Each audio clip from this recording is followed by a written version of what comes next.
Now reached the quarter-final stage of the Seniors Masters. First two matches. Table 17, John O'Mahony, Ireland, Steve Gray, Australia. You both come up to the top table, collect the card. And I can have Wayne Stubbs, Australia, Keith Brewer, England. As well, please. Come and collect the scorecards. I can have Rich Lowther, Dave McQuillan, Ireland, please. Top table.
Right, the men's masters on table 1, Manny Byrne, Northern Ireland, Neil Wren.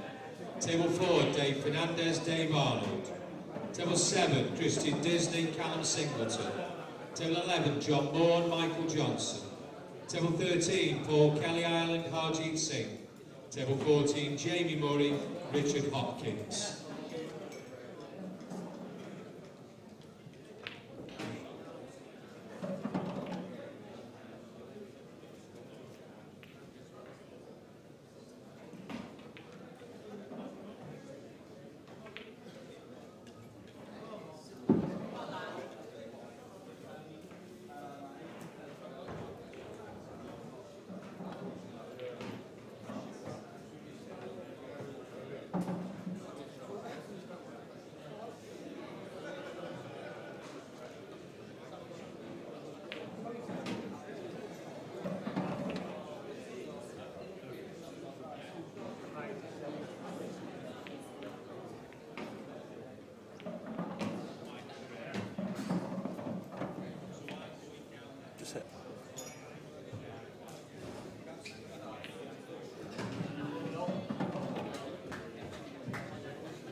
Right, could I have Liam McGuinness, Jordan Bradley, top table, please?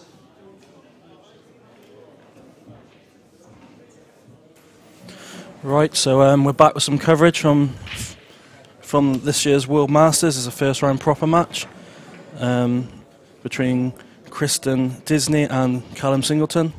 I'm Zach Shepherd and I'm here with Sarah Coxton. Is that right? Yep. Welcome, Sarah. So we know a little bit about Callum. He won the under-23s this week here. Also got to the European men's final in February, which is here at the Imperial Hotel in Blackpool. Don't know much about Kristen, do you know? No. No. He is in the under-23s England squad.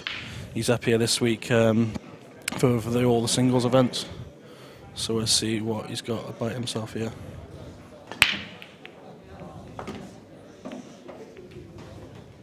So he's got a ball off the break.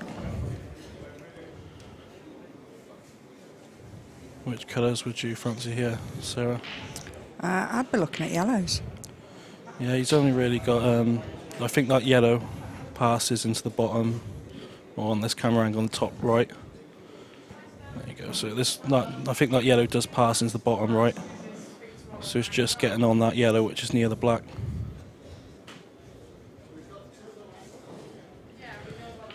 How's your week gone so far, Sarah? It's not gone too well, unfortunately. The ladies didn't perform as we have done in the past years, but not to worry, we're all in the Masters and everybody's going strong in that. Yeah, So. I had a quick look at results and didn't look like the best week. Normally you're in contention for the semi-finals and final.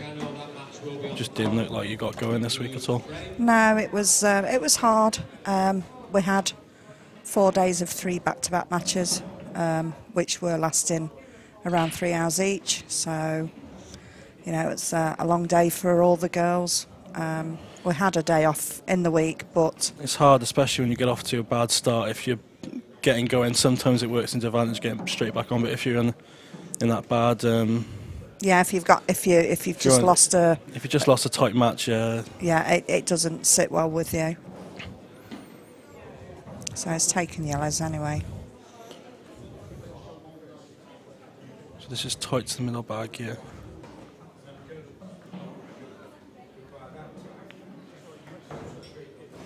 Oh, he's missed it.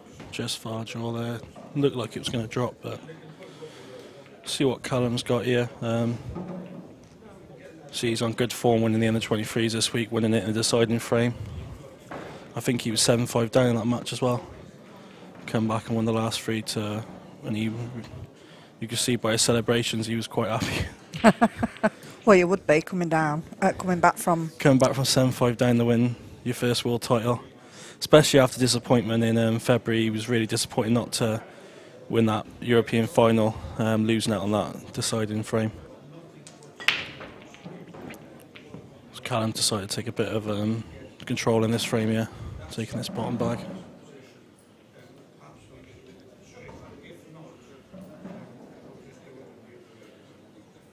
So I'm not sure what else he can do here. I think while Callum's still got that ball on the left hand rail and the 2 reds which are together, I think he should take a chance to get these 2 yellows out. Is that what you would do? Yeah, I think I'd play this yellow onto play the yellow which is closest to white into the yellow on the side rail, half ball to just bring both out. Don't think there's not much worth it in. And if he does hit it right, he could hit the yellow half ball and pop the other one in the middle, which is over the middle back.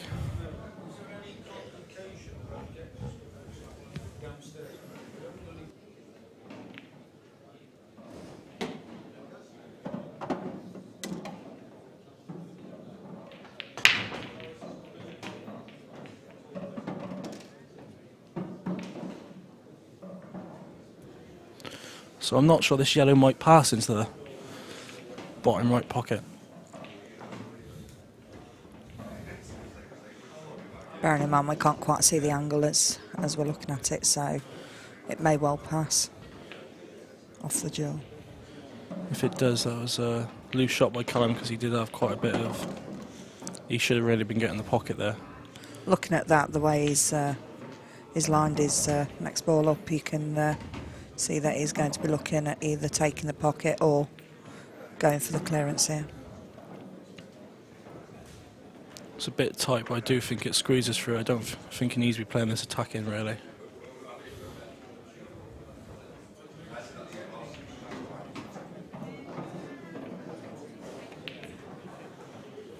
So it did squeeze, but he hasn't got the ball.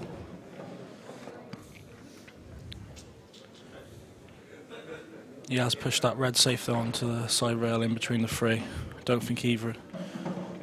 The top ball might go it, might pass.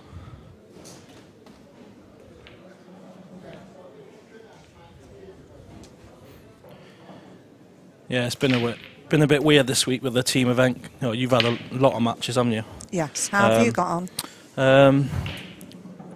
we started off really good, winning our first 3 games, and then we had 2 tight losses, 11-10 to India and Malta, which really disappointed us because we thought we had a really good chance to come in top 2 and getting that automatic semi-final spot, but we bounced back then against Morocco and we got 3 games Monday to, I think one of them will put us through to the playoffs, which gives us a chance to get to the semi-finals. What place will you be looking at, wanting? How tight it is this year is really, England have pulled away. Last year Ireland gave them a bit of a fight and Ireland finished top, but this year England have pulled away and they look like they're guaranteed top at the moment.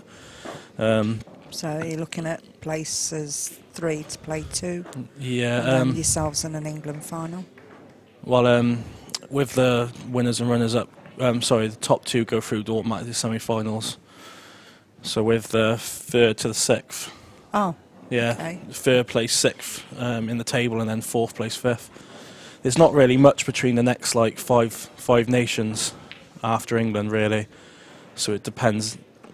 I think we got a strong team, and hopefully we can come through that playoff. Or if we win all 3 games, we could still finish 2nd, but relying on results really.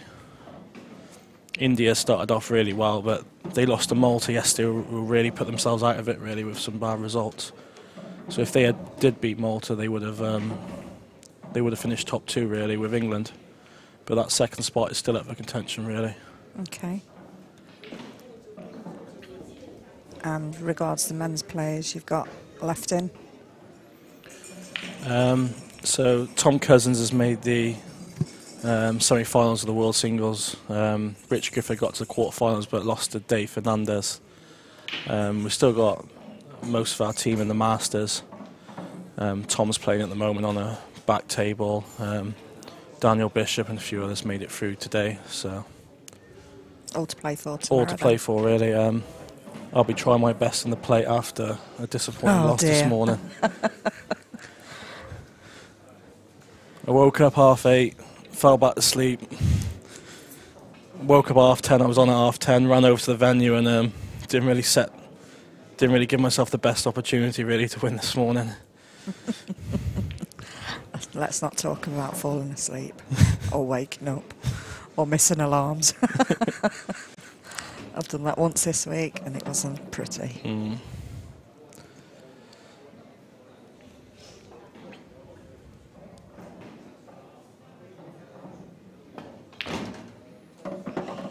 So I'm not sure what he was trying to, unless he was just looking to stun out, because that yellow over or just above the middle bag, he could play down and get the pocket or pot it and move the red out of the way for the black, but with that black out of commission at the moment. But he's not left himself in the best position yet. No, he's definitely not got the angle to take it in off the red and move the red out of the way. The white's going close to the middle bag. If he is looking to push the yellow, I think that's what he's looking at now, whether if he does cut that lip, he's going in off, or the white's drawing and coming out.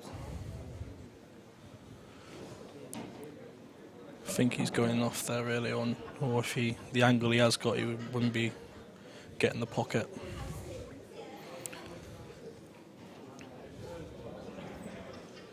So is he looking at the double or just looking to play a safety here?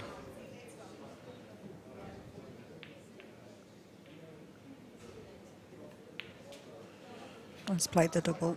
Oh. Just a bit thick on the double. I think we'll see Callum play safe here and try and play snooker, but he has got the angle to pop the red into the middle bag and top into both of them.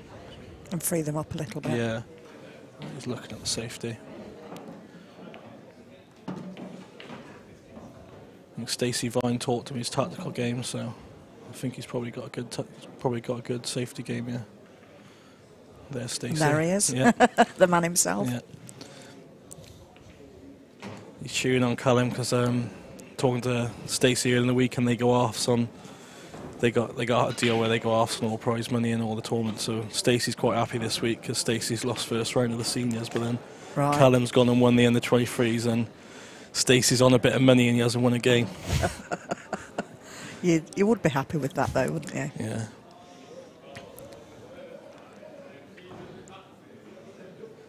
He's totaled, yeah. He's got to be careful. He doesn't want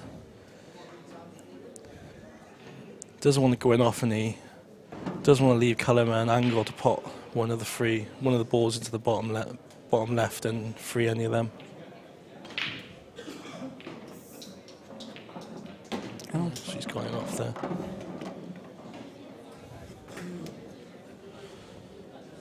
He had a little. It wasn't that big a target really. Most of the time when the ball's near the rail, you have got a big target, but with that middle bag there, it was a bit awkward. But he's probably better off playing that medium pace or slow and just trying to drop onto it rather than a bit hard there. The game's opened right up now. Yeah, I'm surprised Callum's. I think he is looking to take the ball over top left. I thought he was looking to take one of the three together on the left-hand rail, but I think the shot is to pot the ball over the top left and come down. So yeah, I just saw my mate in the background. He's playing the table next to this. He started at 3 o'clock, and after 2 hours odd, it was 5-all. So Oh wow! as all my mates know, our mate Callum, he does love to milk it a bit. And thank heavens he's not on the streaming they just table. pan to it. That's the guy he's playing. Okay. But he's been playing. They've been playing since 3 o'clock, and it was 5-all or 6-5 now, I'm guessing. So. Oh dear. He had balling on there. He's not left himself the best here. If he is looking to take the ball down the bottom left, but with 2 shots, it's not too bad.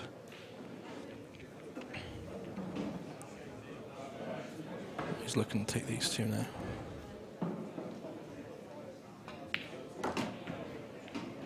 So he's queuing really well this week. He was, I think England in the 23s won the team event as well.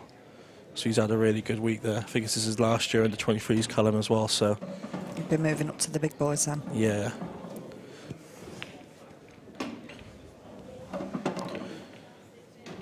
It's not too big a problem being he's still got 2, but he didn't really get the development he wanted there.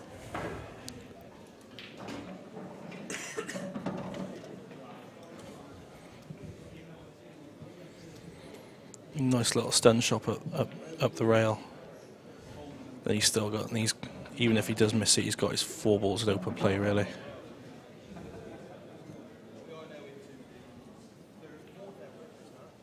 When do you play in the Masters, Sarah? I'm on tonight at 9. One of the last games, so. Who do you play? I'm playing Jodie Lockett of England. Is she in the team or is she? No, she's not in the team. Up for the singles. Just up for the singles. I believe she's qualified to get a place.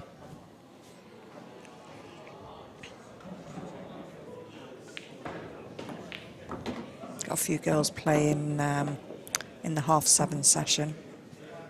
There's Jane and Christy. I know Leanne's playing at the moment. I've just been to have a quick sneaky look at see how she's getting on. Weber, please, So instead of chipping that ball down the range, he's took the 2 out and he'll just look to bump this, leave it over the middle bag and leave an angle to come up for his last red. Oh, he's going to take some of it. So he's totally.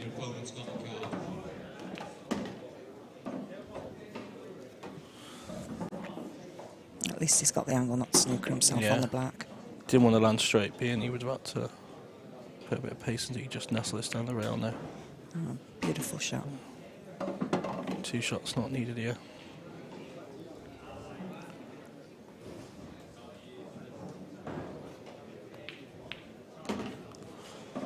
So that's the first frame there, and Callum's break as well, yeah. So Callum be looking to get a bit of a lead going in this match. So as you said, we got the men's main Masters here this match. Then we've also got the ladies and the seniors. My mate took part in the seniors. He lost the defending champion 5-4 this afternoon. He's really disappointed. He missed the black at 3-all and at 4-all. Oh wow! So he's quite disappointed because he had a chance to take a big scalp there. Yeah, and when you're missing straight blacks, you really have to take yourself outside and have a word with yourself, don't you? The first black was quite easy, but the second black in the decider, especially in the decider, it wasn't easy at all. But I'd fancy him getting it. But it's all experience, and he's really enjoyed it, and he's here cheering on the rest of us the rest of the weekend. But the winner of that match, they're now down Keith Brewer, so we've got the defending champion, which was Wayne Stubbs against Keith Brewer in the quarterfinals there, so that'll be a good matchup in the seniors anyway. So he's come up dry there, and I think these reds look quite nice. I just got to pick them off one by one. I think he might be. I think if that red in the middle of the free on the right-hand side does pass now, he'd be tempted to play that. Come down for this bottom red.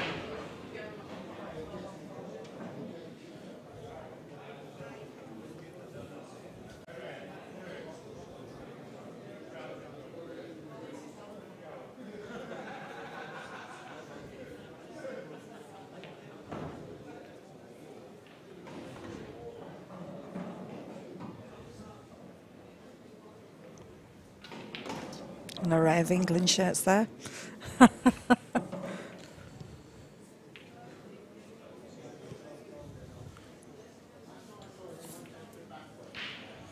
he's just trying to plan this route here. They all go, but then it's easily they run out of position, especially with that black in the middle of them. So Tom Cousin just won on an outer table 7-3. We all know how good a form Tom's in at the moment. There's a machine at the minute. He's not missing anything, is he? He's had probably the best year you could possibly get so far, winning the first 3 UK tours and then into the semi-finals of the world. So he hasn't had that good a record in the Masters. He won the plate when he was younger. Since then, he hasn't been past the last 16. So he was saying last night he would like to get that out of the way. He can't seem to get through a few rounds of the Masters, but especially the form he's in at the moment, you fancy him having a good run. I did see one of his games last night against Smiley from Mauritius. Yeah. Yes. I don't know his proper name, but Smiley from Sharir Japol. Yeah, that's it. And Tom was really on form last night. He took no prisoners. As much as the guy is lovely and he doesn't stop smiling. He's the only guy I know who could lose 7-0 and then still be smiling. So I think he deserves a reward, really. He does, bless him, and he's just so happy to be here. Yeah, he enjoys and appreciates the whole tournament. I don't think there's ever a day where you don't see him without a smile on his face, even when he's losing or he's. I remember seeing a game the other night and. He smiled because somebody called a time foul against him. Oh, no. I think that was his first time foul, and he was just, oh, right, okay. Fair play to Team Mauritius, because they've had a few good years. I think they beat England in the group stage, the team event last year. But this year they've had a bad tournament and they've lost a few tight games. So I don't think they've won a match, but they're all still here. They're all still enjoying the tournament. They're like saying, Smiley's still smiling. He is. So. I mean, to be fair, I think we all should vote to go to Mauritius for the World Championships in a couple of years. Give me a chance to save up, but yes. I remember talking to them one year and they were saying how nice it was. They showed me pictures of the white sand and stuff. Oh, don't. So maybe that might be.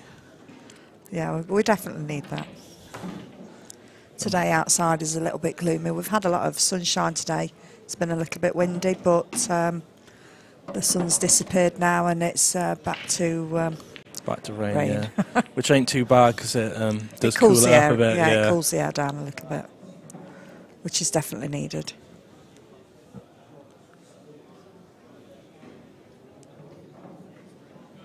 So I've only just had a chance to look through the matches, and the last stream game was Michael Ope against Mike King, and Michael Ope won 7-3. Mike got through to the last 16 of the Worlds this year again. He's not playing for England at the moment. I think he decided to give it a break, but he's still playing a lot of the bigger tournaments, and very good player, Michael. He destroyed my dreams of 1 year in the under-23s semi-final. Probably the best I've played in a while, or best I've played ever that year, and was disappointed, but he went on to win the tournament, beating Giuseppe in the final. Well, that's you shouldn't feel bad about losing to the eventual winner. No.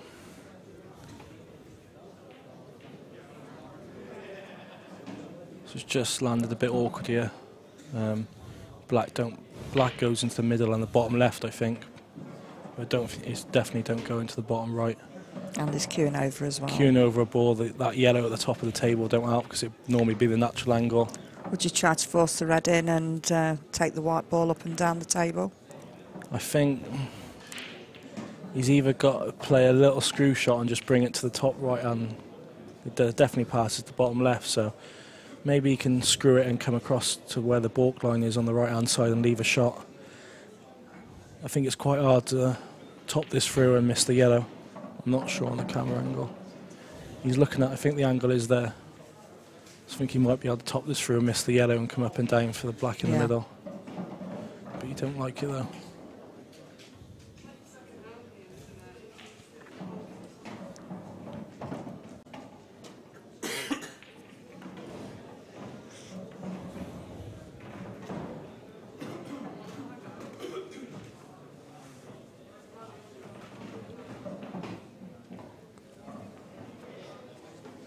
Yeah, he's really undecided here. It's a hard shot. If you want queuing over the yellow, you'd fancy more when you're digging down on a ball.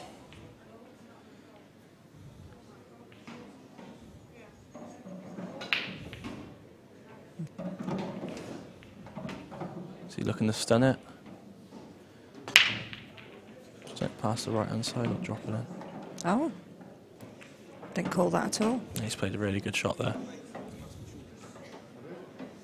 I think he changed his mind 3 or 4 times and I don't think we saw him playing that option. No.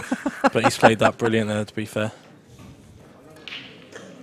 We have Omar Mouchy from Morocco, Carl Wilkinson, top table please. So he's shown he's not going to just Roll let over. Callum, yeah, he's not going to just roll over and let Callum go away. I'm guessing these two are mates, being both in the England side, so probably both know each other's game quite well. But they were all there, but it was quite difficult to go about. So it looks like the game's over between my mate, or is that 6-all? I think if he's cleaning his towel, I think it's 6-all there. So they started at 3 o'clock, so that's 3 hours and 26 minutes. You've got to decide in frame.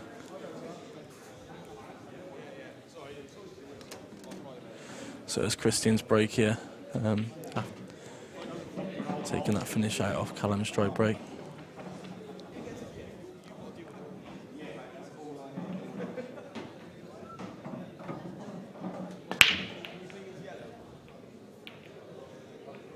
Looks like we got another dry break. A lot of players been choosing the cut break this week. Especially at the start of the tournament when the rails are a bit slidey, it's hard to bash them. Balls ain't moving around that good, but I felt that quite hard to judge at times. Yeah. Some cushions, you could get a ping and nothing on others. Table 26 down in the other room. I think it's just hard how hot it's been, especially recently. The weather a bit humid, and I think the table's just playing a bit slower than what they normally do. But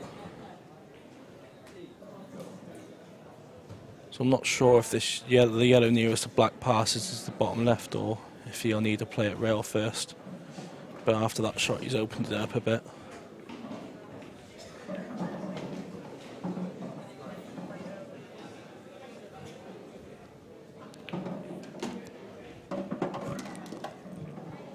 I think he'll be looking to pop this yellow on the bottom rail, bringing the white up to kiss the black out the way, which will leave him the yellow into the bottom right.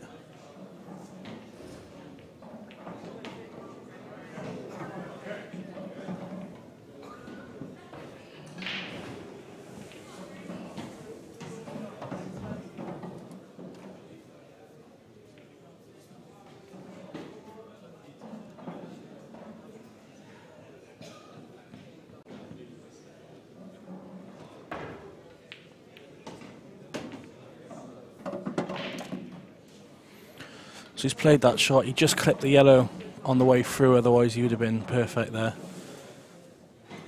So I'm not sure if he can play this now, or I think the white might be going a bit. No, he's going to have to... He's looking for the cut, isn't he? I think he's looking to pot the yellow up to the top, which is the one on the left-hand side of the table, and screw back down for the ball nearest the black. I don't think he can cut this back in here from there, especially queuing over a ball. Yeah, I think he's got the angle of the screw back into the red, which is closest to.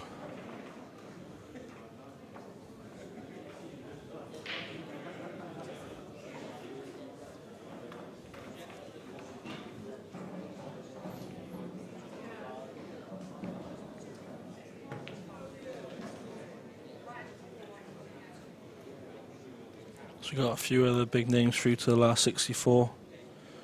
Carl Sutton won 7-2. John Rowe, former world champion, through. Carl Boys, who's back playing English pool for this event, and he played in the World Championships, getting through the quarters.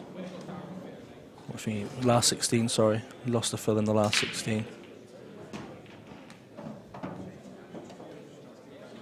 Aaron Davis through, the England men's player. McKill as well, who we saw earlier on, beating Rob Bourne. So a lot of very good players through to the last 64. Well, sorry, the last 128, that is. So not through to the last 64 yet. So many good players this event, very wide open.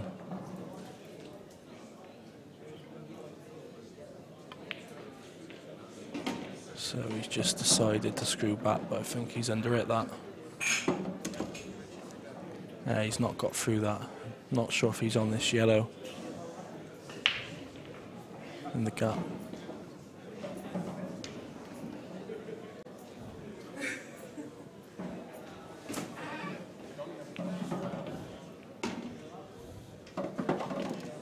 So he was on that yellow. I'm not sure if he played for it or not, but he's left himself on this yellow. But just pushed the black a bit safe.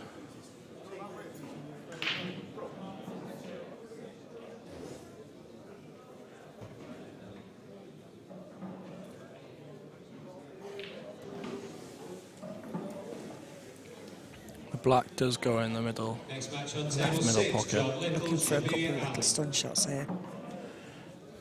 I'm not sure if he's looking to come off two rail, pop this yellow below the black spot and come off two rails out for the yellow. I think it's quite a difficult shot to try and avoid the balls and top it through. It's a bit misleading, the top camera angle, because it looked a bit more straighter on the side view.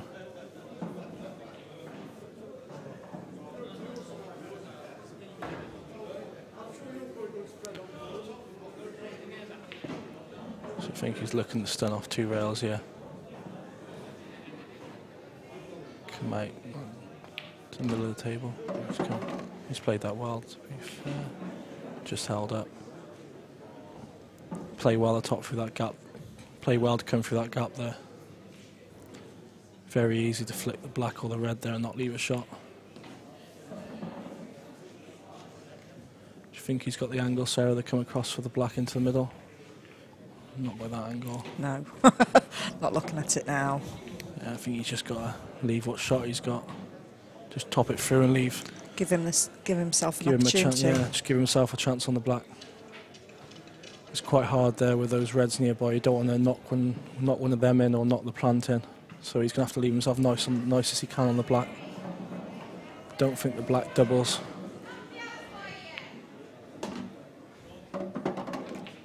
Don't think he's come through as much as he wanted to, because this white is going into that red. I think if he plays a stun shot, he's not going to plant the. He's looking to just.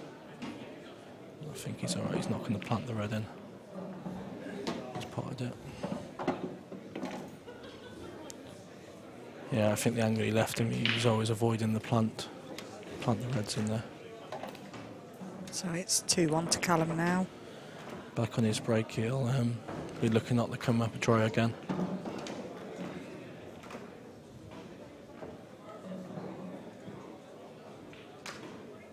So from what you've seen so far, who do you think's taking this?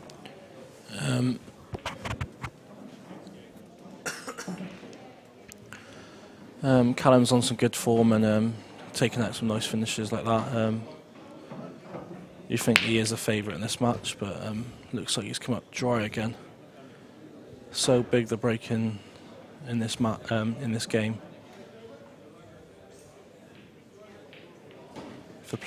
If you need chances to win this, you need chances to win games like this, and breaking dry ain't gonna help. So yeah, I don't know much about Kristen, but he took that finish out quite nice in the second frame, and got good composure around the table. Well, looking at this, I wouldn't know what to take. I'll be honest, it looks a bit... Yeah, it's a bit messy. His ball's tied up, but... obviously start potting a few, freeing some up, and it opens up. Yeah, he's got the angle to pot one of the reds in the middle of the table and go into the yellows and reds on the side. But I'm not sure if he'd be looking to pot a ball and take control, or if he is going to attack, then maybe that's the ball to then try and develop something on the right-hand side to leave himself that ball on the right.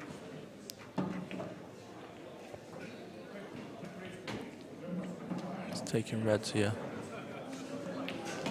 I think he'd be looking just to take control. I don't think he can go for the finish here.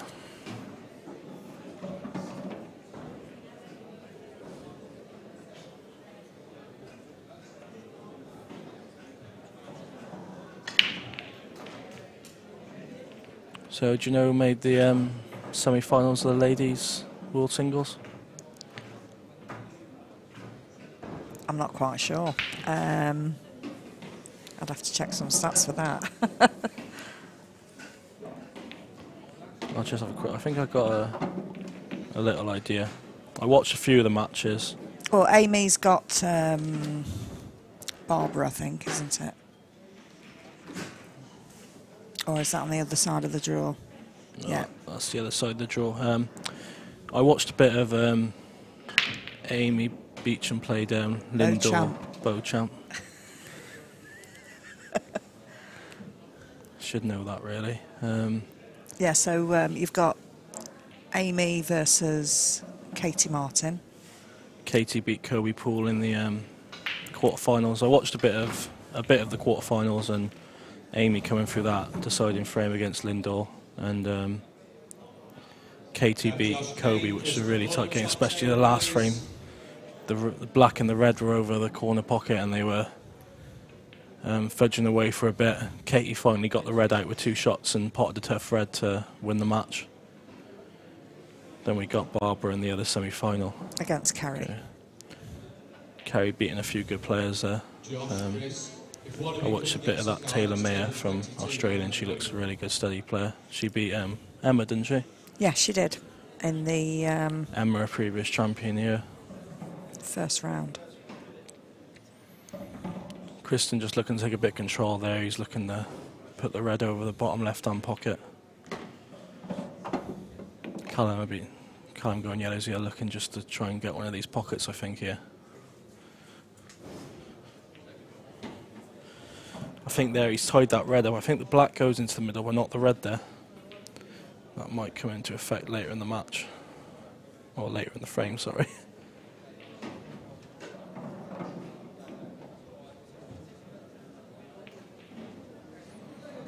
It's a bit undecided here. He looked originally to pop the yellow nearest the black spot over to the bottom left-hand pocket. I think he's looking at one of the other yellows now.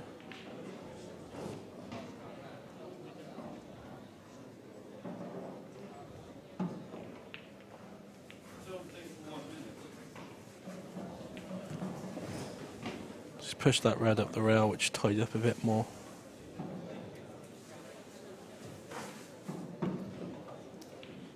Got a bit of a scrappy one, yeah.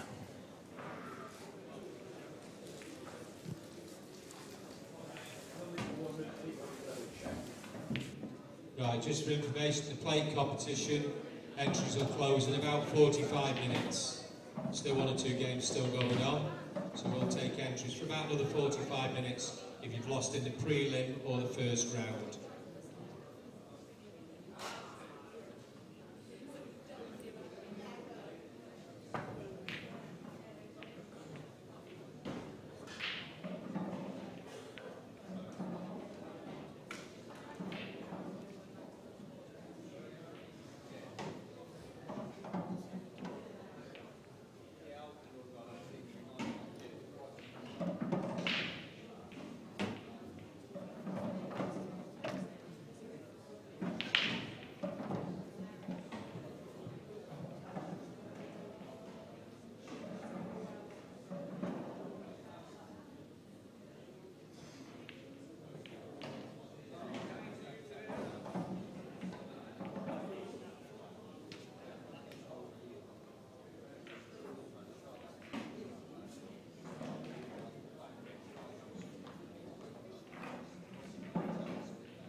both players here just looking the best way to take control in the frame. Both players got balls tied up. Bit of game of chess here. Moving balls about in best way to take control in the frame.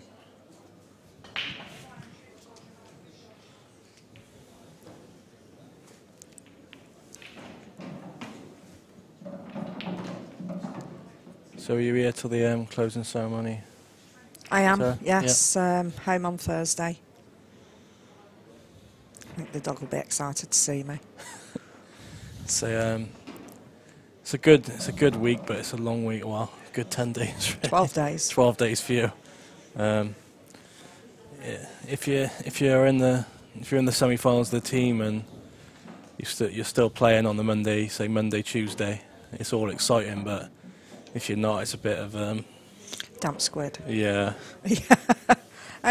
To be fair, if the weather was a little bit nicer, we would have been able to venture out more into Blackpool and enjoy the sights. But looking at the weather outside, that's not going to happen. Yeah, we get going crazy bowling. Crazy golf most days or bowling. So we keep ourselves occupied in our in the daytime doing that on our spare time off. We haven't played a team match since Tuesday, just how the format's gone with one or two of the nations dropping out last minute. And who were they? I think Belgium and West Indies. Right. David Very still come and played in the singles events, but I think his team let him down. And then West Indies pulled out last minute, which I think they fell at our games against them, which turned into boys, fell on the Friday. This Friday just gone, Okay. so that meant we played our last team matches on Tuesday. Then we're not playing a team till Monday, so it's a long time. Yeah, it's to a wait long for time, a match.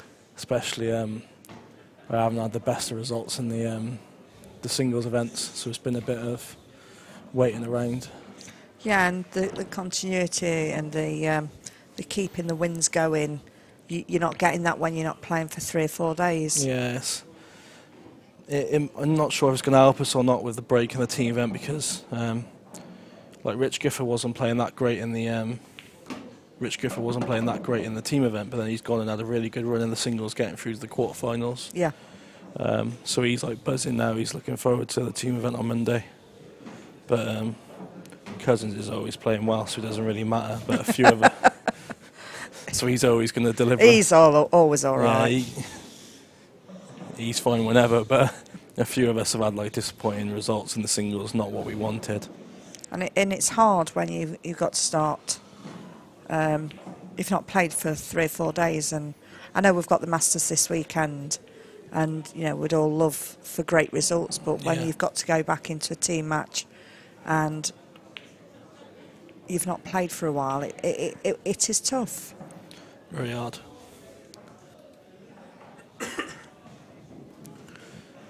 Yeah, I wasn't playing too bad in the team on Tuesday, or from Sunday, Monday, Tuesday. I played Ben Flack in the first round of the World Qualifying on the stream. Lost 7-3, missed a few chances, and then I haven't played since today. And then this morning I played first time since I've played since Wednesday, and it showed really. Yeah, it's just not been it didn't out waking up. It didn't out waking up late, but then it don't out when not judging the pace of the table and not queuing the best to start off with. If you go behind, especially against top quality field here. Yeah, it's hard to claw them back. You've got players not even in the international squads which are capable of beating anyone. It's just a very, very hard competition. There's 200 plus great players here. Callum's played a clever shot there. He's took control of the bottom pocket, giving Christian 2 shots here, but Christian's only got that one red which is loose, and leaving him straight on it, he can't develop nothing.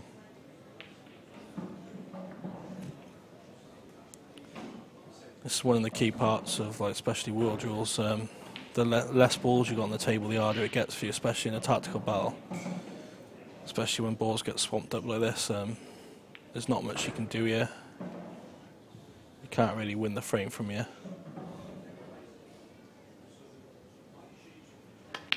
Nice cue action on him there. Unfortunately, just couldn't get the angle. Yeah, I think he thought he might be able to pinch the pocket there to try and screw down into that yellow and red, which are tied up. Played with reverse side as well there, but he just didn't have the angle to get into him. So he's got no shot here. Not sure what you can really do here.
So he didn't really have much option there.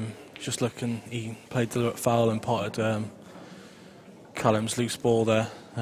Really just tempting Callum into the finish here, but I think Callum's a bit too intelligent here to smash these balls open and just go hey at the finish.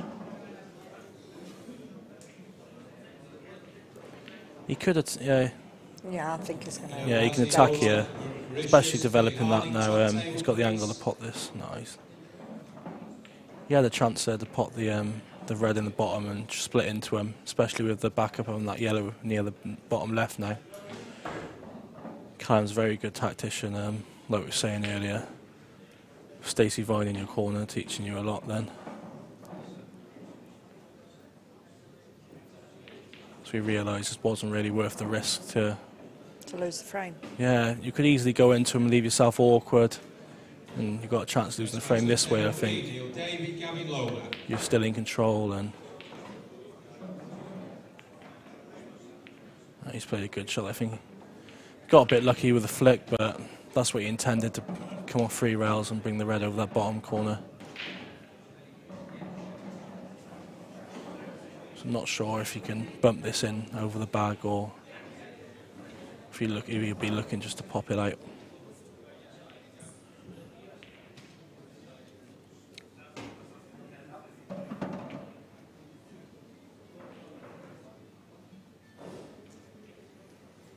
So my mates just text me, Tom Ringrose, a few weeks back, his girlfriend gave birth to twins, Amber and Luca, so I just want to say congratulations to him. He asked me to give him a shout out, so I'll be kind, because he's kind to me, I'll be kind to him. Ask him how the sleep's going. I spoke to him before I come here, and he said he was having a bit of a struggle, but I'm not surprised. It's bad enough with 1, but 2. Wow. he's all happy, and Oh, he's bound to be. First children. yeah, really happy for him and his girlfriend. I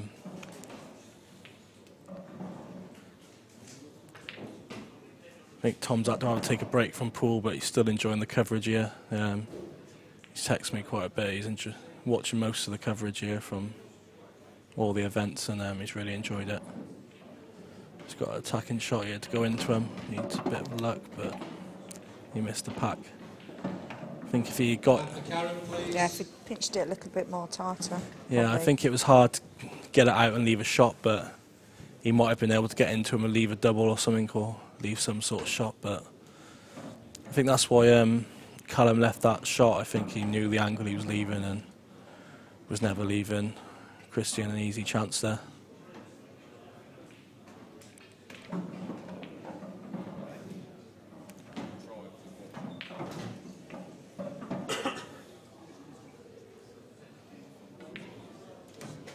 think they're looking to see if he can come through the gap here. I don't think there's enough of a gap there.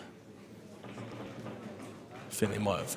I'm not sure if they called a referee or not. No, they haven't. He's playing something else. So he's looking just to leave Callum without a shot first off. Yeah. So he's played a deliberate foul. Basically, this way, there was no possible way really of him getting out and hitting that red. So the best shot was there to leave it as a Callum has to waste his first visit. And if it had taken the cushion shot to try and get to the red, it would have been bringing the yellow balls out into play anyway. So best case scenario, if he did get through the gap, then he was just flicking off it and leaving him a similar shot. So he's wasted his first shot, but once again, Callum's not really going to go for him until they open up a bit. Oh, that black, a bit harder than that black might have gone in.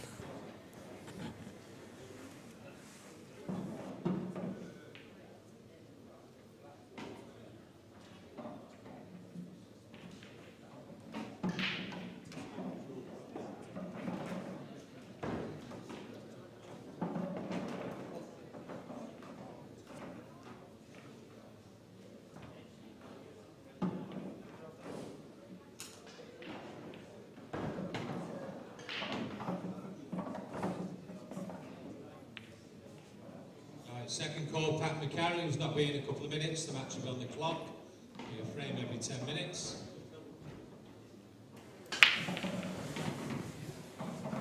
So Christian's quite.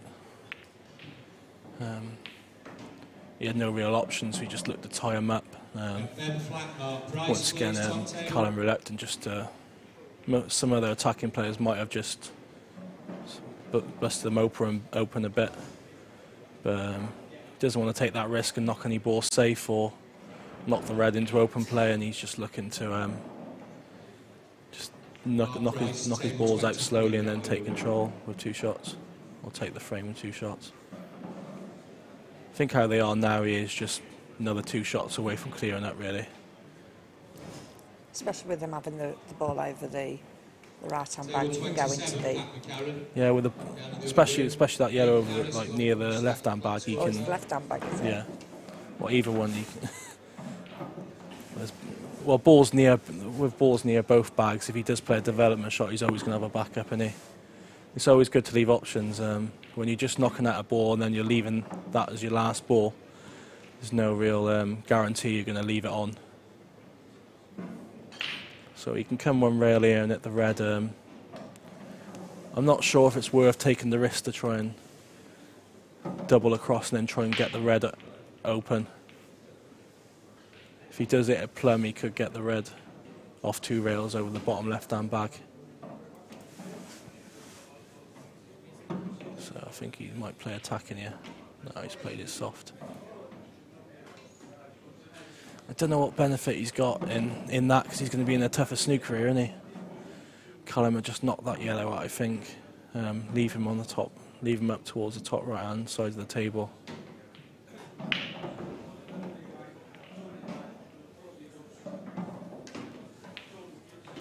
Yeah, I think that's the shot he's playing. She's just brought it up to the top of the table, forcing his arm, really.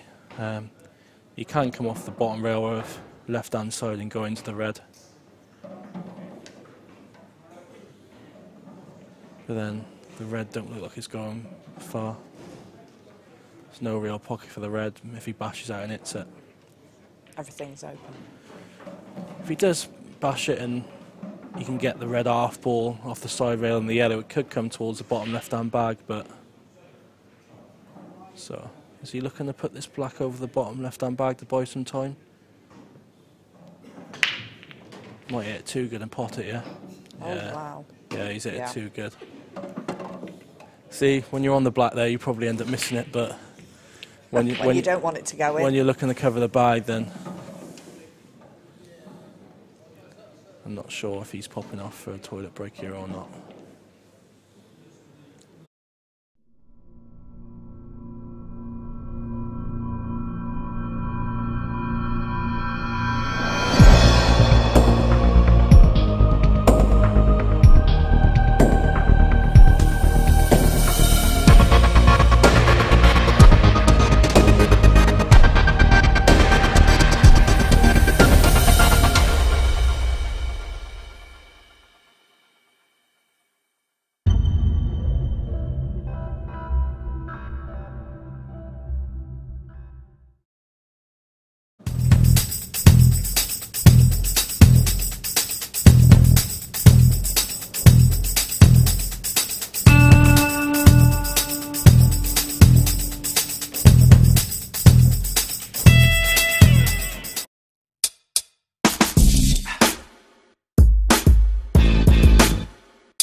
So we're back out here.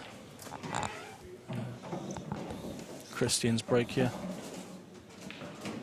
Few dry breaks so far in this match.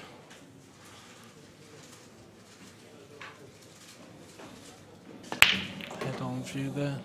I think that might be dry again.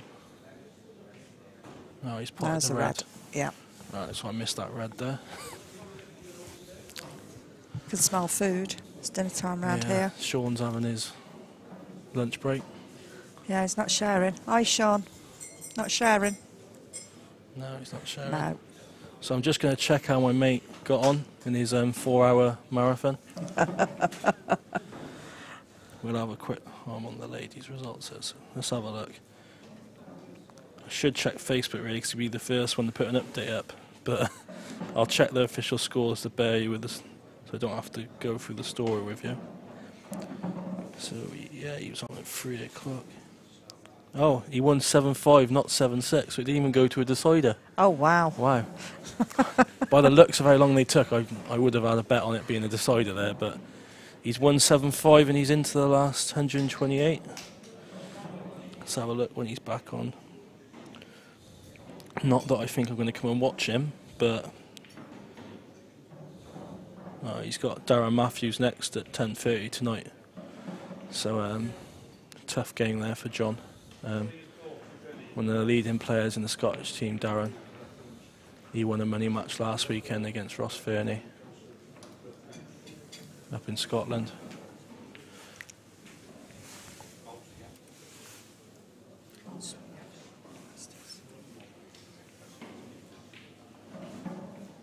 So he's gone reds there. I think he's playing the pot that there.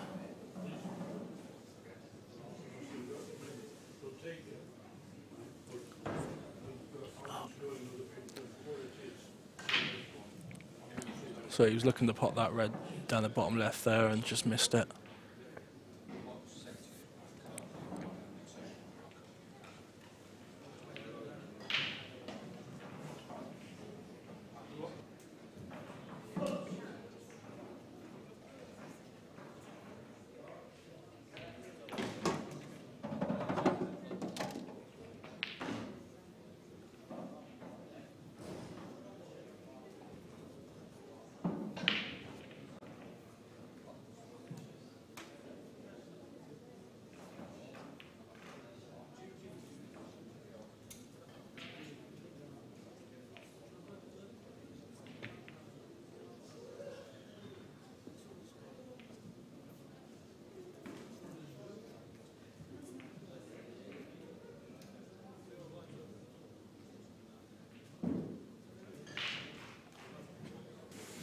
So Callum taking control again.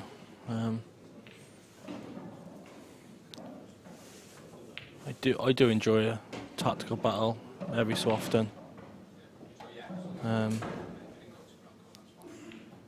It's not all about bish bash bosh really. So Christian's really tempted Callum's arm there, giving him 2 shots, potting that yellow. So he's only really got 2 safe yellows here, which is the one on the bottom left and the one nearest to red at the top. So I think if he could get a nice opening shot, he could pot the yellow on the top left and top into the yellow and red. But the white might be going a bit closer to the top right hand bag. But I think Callum will be looking to take back advantage here.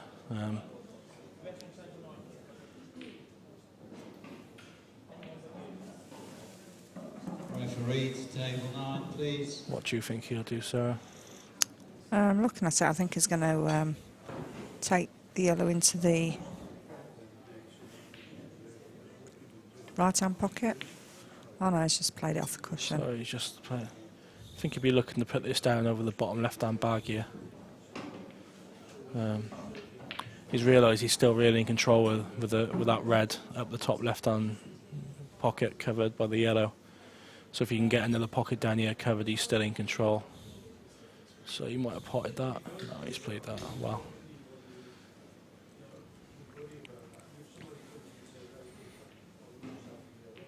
So we got another little game of chess here. Players manoeuvring their balls. It's been quite tactical so far, hasn't it?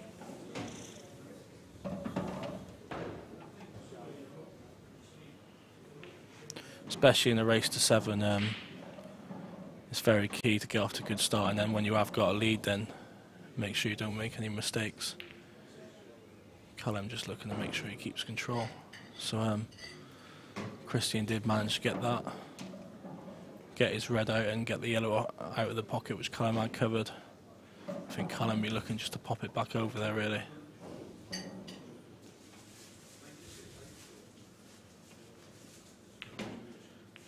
Yeah. So I think he might have left a gap there. Not sure if the red squeezes in from where it is. He's definitely left the gap. Yeah, you can see that on the overhead. Did he play the double now? He's not looking. He's just looking to get that red over there.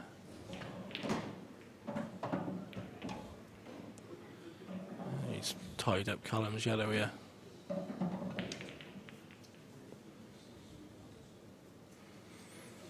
So I don't think Callum will play the shot, but a lot of attacking players would pop the yellow over pop the yellow over the bag and go into the balls on the right hand side. But I think Callum is just looking to get the bag. Oh, he's didn't want that.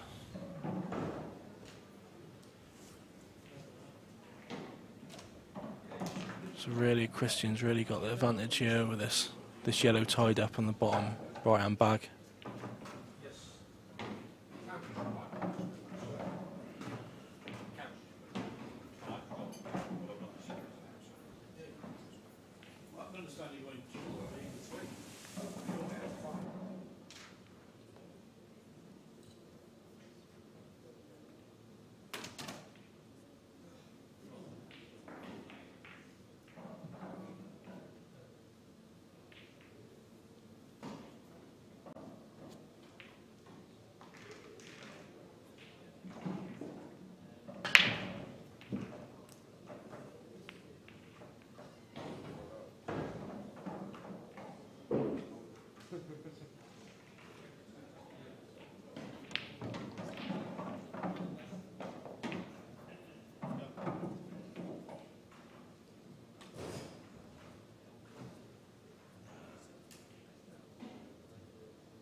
Next race on table 11, Christopher Hatton, Daniel Hennessy.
just popped off there. I think, just having a quick look back, I think he's still got 2 shots here. I might be wrong. Callum looked to split up those balls, or Callum looked to split up his loose, or his tied up yellow, and he went off in the bottom pocket, bottom right hand pocket.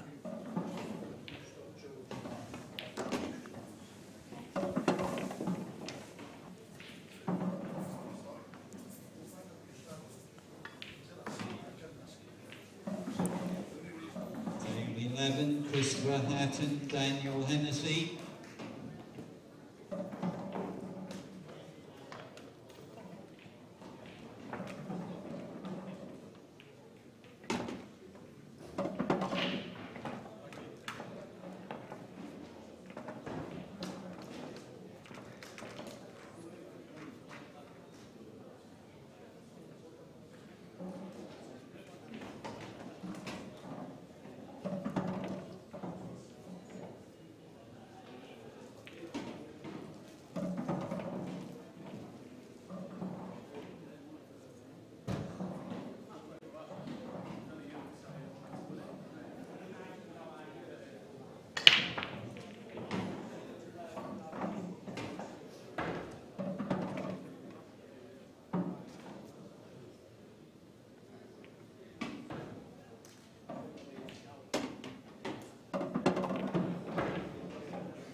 So yeah, he did have 2 shots and he used them well there to clear those reds up. Callum showing his first bit of attacking shot there, and flicked in going well and went off.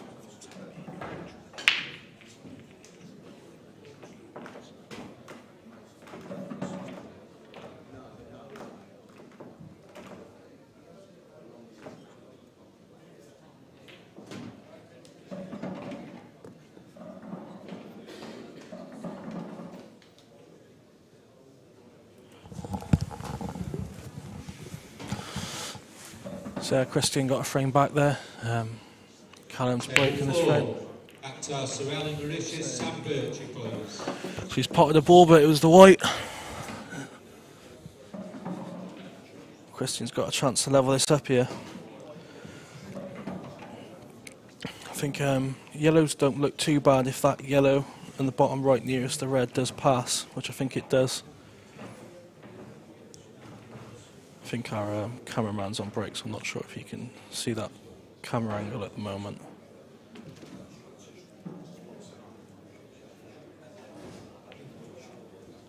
I think it does pass, so you'd just be looking now what the best way is to get around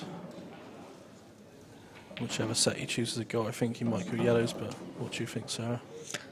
Personally, I'd go yellows and work it out when you get the opportunity to get into that red and yellow. You've got enough to play about with, haven't you? Yeah. To be able to... It's still a bit awkward because there's no real area you can drop into where in that bottom right-hand section where you're on a couple of balls that you're always playing for one ball or...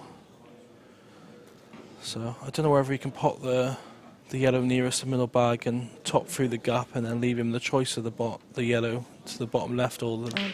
it looks like he's going to have a go at it. Yeah. I think he might be able to top through the gap, and like I said, he could leave the yellow to the middle either as well, so he's got choice if he does get into that little gap. So he's played a bit of an attacking shot there. I think that's not too bad. No, I think he's got the angle to be able to get into that yellow. I think the yellow still passes, which he knocked towards the red on the bottom. Yeah, it still goes, but you're leaving a bit of a cut there where it is. I'm not sure if he can pop that yellow now, which is nearest the red. I think the red might be a bit close. I think he could play the yellow off the black, knocking the black up towards the top right, which he's got. He's not really looked at that.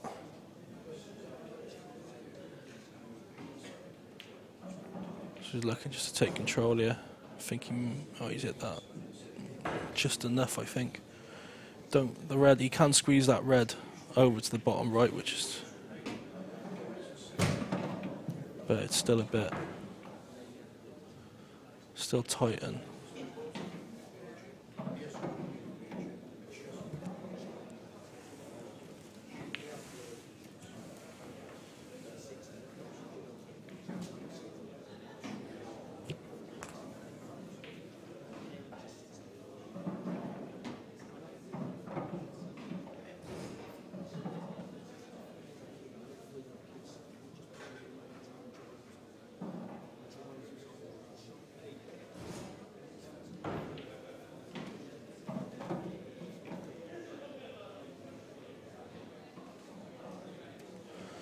Callum looking just to take control here. He's opted to tie that red and yellow up. I think later on in the frame he'll be looking to try and get a red down past that yellow to take this bottom right bag, which is quite important in this frame.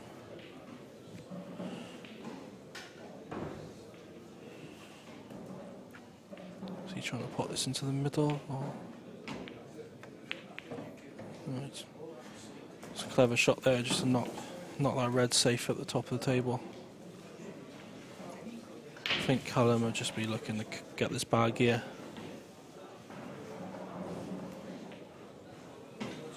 Not really much of a finish on for either player. Even if he just covered the bag, he's not leaving Christian an easy finish here, but he's decided to pot it and then get a red over the bottom right hand bag.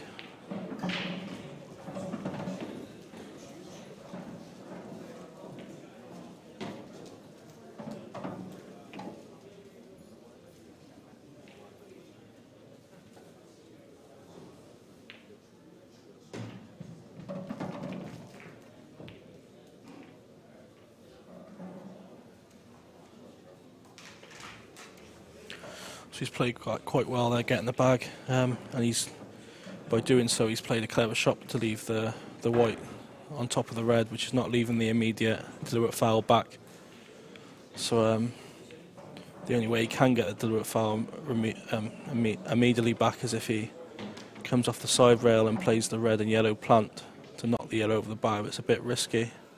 Or if he plays the plant at the top of the table now and then comes back down later in the visit.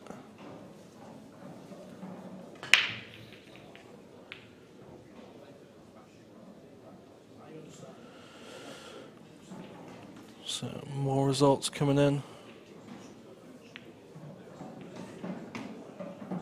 So we got some games taking place in the last 128, which gets them into the last 64, which is redrawn.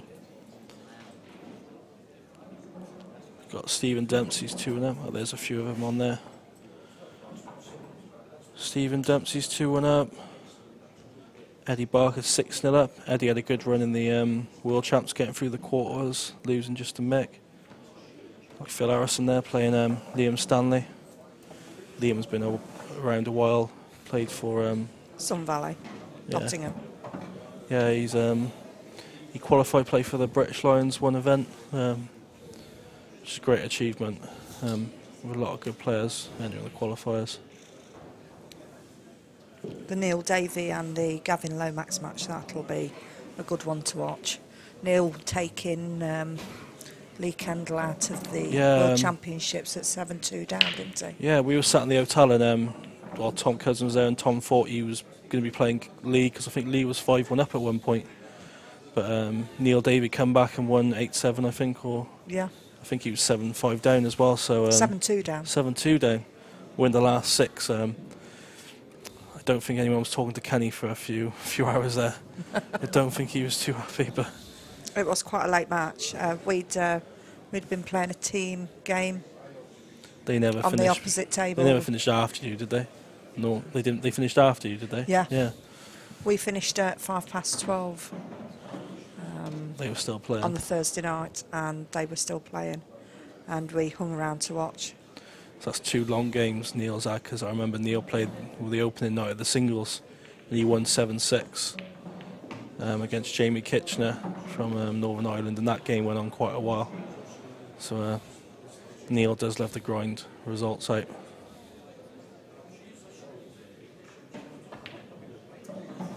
Callum just looking to free that red, which is on the side rail.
Yeah, so I was just looking through a few other results. But there, Callum's took control there. Really, I think he really avoids. Well, that shot there, he stopped Christian from getting the yellow over that bag with that other red there. But I was just looking through through the results there, and we got Tom Cousins plays Jack Phillips from Australia in the next round of the Masters. They played each other in the last 16 or last 32 of the Worlds. Tom beat him. Jack is a very good player. Dom Cooney's waiting for his opponent. I think Dom come top of the under-23 stats this week. Playing really well at the moment. He had a really good run at Lee Kendall's event. I think he got through to the last 12. Got a very interesting match there at 10:30 tonight, which is Michael Ope against Carl Boyce. So that'll be a really good match to watch. Frank Costello will be playing Lee Kendall. Haven't seen much of Frank the last few years. He won not sure if he won an under-23 title or under-18, but he definitely won a UK tour a few years back, and don't think he's playing much, but he's back playing now. So I think Callum just popped this yellow over the bag and leave Christian 2 shots here. Like I said, with those 2 reds over the bottom right-hand bag, it's not really much of a deliberate foul there to get the bag or take control, really. He's always going to leave Callum a chance, so I'm not sure what he's going to do here. I'm not sure if it's worth potting the yellow over the top bag and then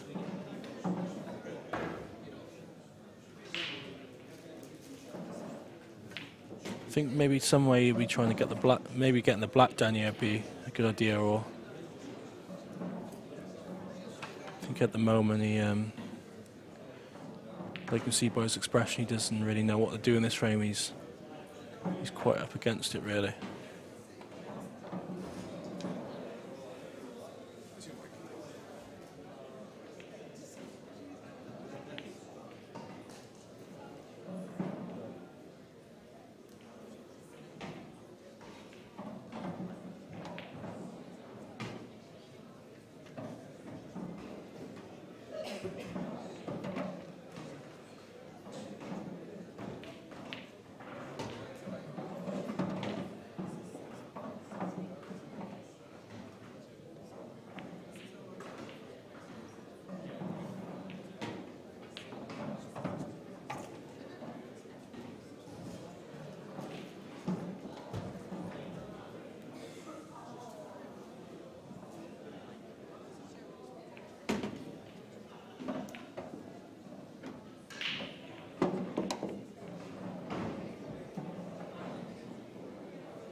So hi, Zach. hello. Yeah, I was just about to say David's joined us. That's David Very. So have you not had a team game since Tuesday then? No, I guess you're over at the... I did. Yeah. What have you guys been doing then for the last 4 days? I dread to think with some of you guys. Yeah, we've basically been, well, a few of us have been losing money at mini golf and crazy golf and bowling, the odd card game. But really, it's not been the best tournament so far for me. It's been quite not the best exciting wise. I love watching pool, but I think I've had enough. Don't know what you mean by that there, Dan.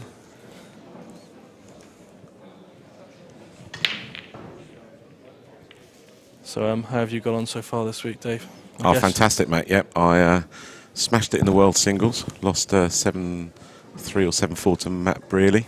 Okay, no, Matt is a very good player, though. He's a good player, yeah, to be fair. You've not had the easiest draws there. I haven't had much time to practice for the last month or so, and I just kept losing the white ball.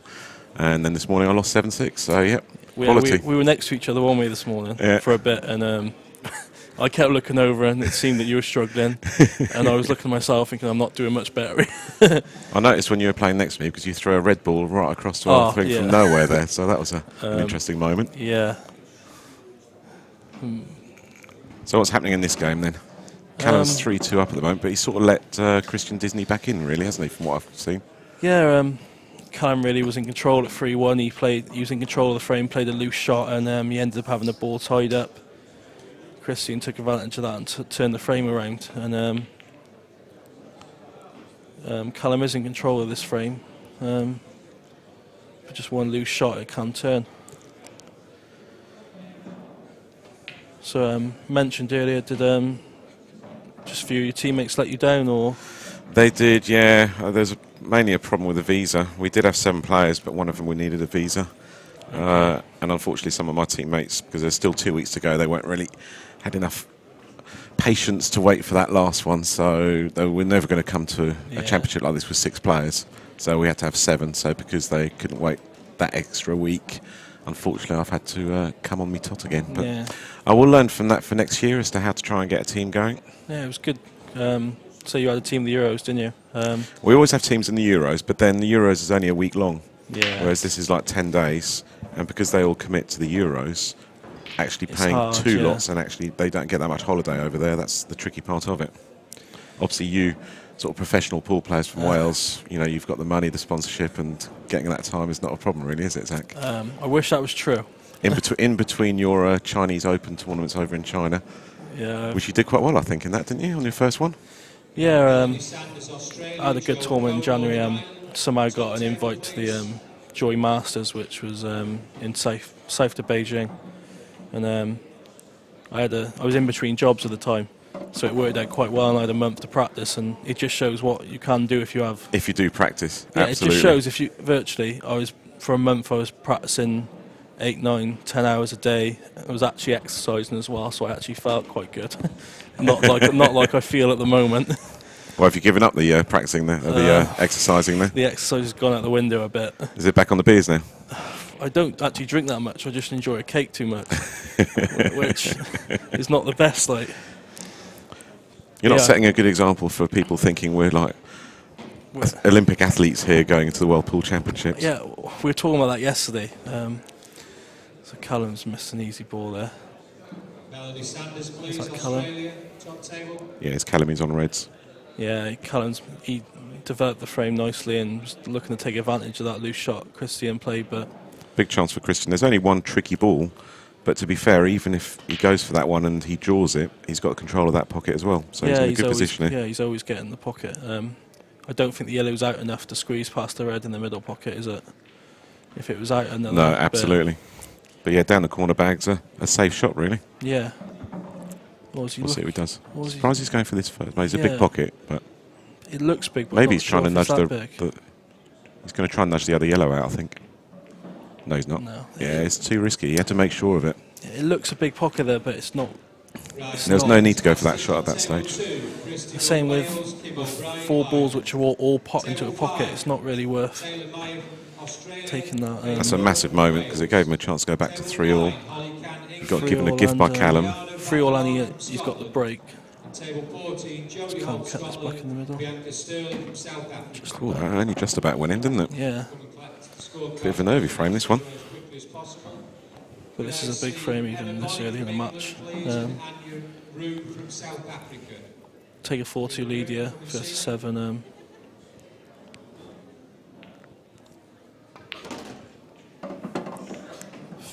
I think he's just hit it hard enough. It's a bit awkward. I think he can hit it thin enough, but it is a bit awkward, that yellow there. If the yellow was a bit more out. Oh no. It was a bit awkward. So it's just got to be a bit careful with the white here. Do you think it cuts easy, or? Yeah, I think so. The overhead might show it better for us. What do you think you need to double it? Yeah, that cuts in. Just need to watch the white. Oh no. Oh, we went for. Played a double. He's not hit it. He's not reached it. And Cannot believe that. It was online. Christian's got to make the most of this now. That's 2 massive gifts in one frame here. That table looked really slow on that bit there, didn't it? Yeah. And seemed to hit it okay. we're only 5 frames in, so it shouldn't have that many. I've been a bit tactical, so there's a lot of chalk marks and finger marks on the table, but Because I'd have thought the heat in that room would make the help the tables go quickly. Because it's quite warm in that room, isn't I it? don't know whether you get 2 types of it, don't you? You get it either get it where it's hot and it speeds the cloth up, or you get it a bit humid and the cloth gets a bit slower. There is that actually. So I don't know whether the cloth's playing a bit with the nap is playing a bit thicker, if you know what I mean. Yeah, we'll blame that humid temperature outside.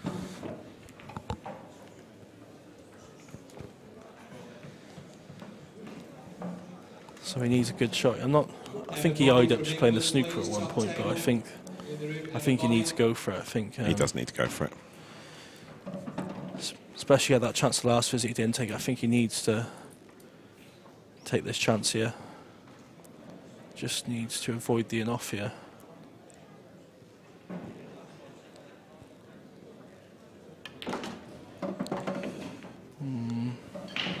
Okay, he's got 2 options here now, isn't he? He can go for the top right-hand pocket, or probably the safer option is planting it, because then it might cover the pocket even if it doesn't go in. I think the plant's a safer option. He'll probably go for the plant, isn't he? Because his frame's been a bit cagey. Yeah, and I think it is kind of a big bag there.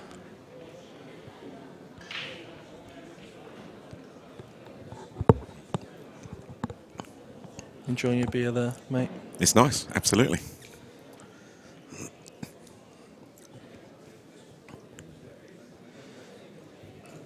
Yeah, I think the shot is to play the plant. I think it's a bit to a He blind should cover the pocket well. anyway, shouldn't he? Yeah, no matter what happens on whatever contact, he should cover the pocket. I think he's looking to play it at the top right though, I think, but it's a blind pocket really, isn't it? It's not. He's leaving him a chance to cut the black back if. Well, he's definitely giving him a chance the white will pop out a bit too far, won't it? It's not as if you're not leaving him nothing. Has Dan got any updates on other schools for us at the moment? He's normally pretty good at that.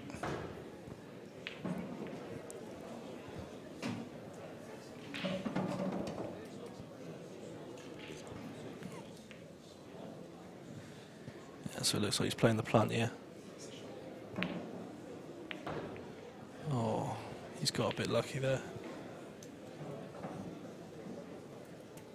He's hit that real bad, hasn't he? He seemed to play that really hard. I would have just sort of played Yeah, it just enough pace, really. There's no need to hit it hard because there's more chance the yellow was going to bump out and get stuck by the black. He's just got that was a nervy shot, that was. He's got real fortunate not to leave the black easier. I don't think he can come in rail first here either, I think it's a bit too tight.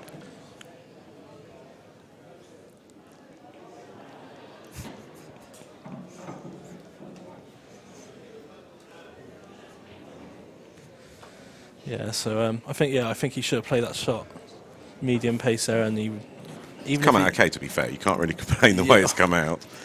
Yeah, he's had a right result there. Yeah, he's had a result completely there. Gone wrong. I think playing at medium pace there, percentages over time, like you're getting a better result. I just think he's got quite fortunate there. I'm a believer in playing there. If you play the right shot enough times, and over time you're going to get the right results. I'm a firm believer in luck. I do like luck on my side, to be honest. If it runs for you, it runs for you. But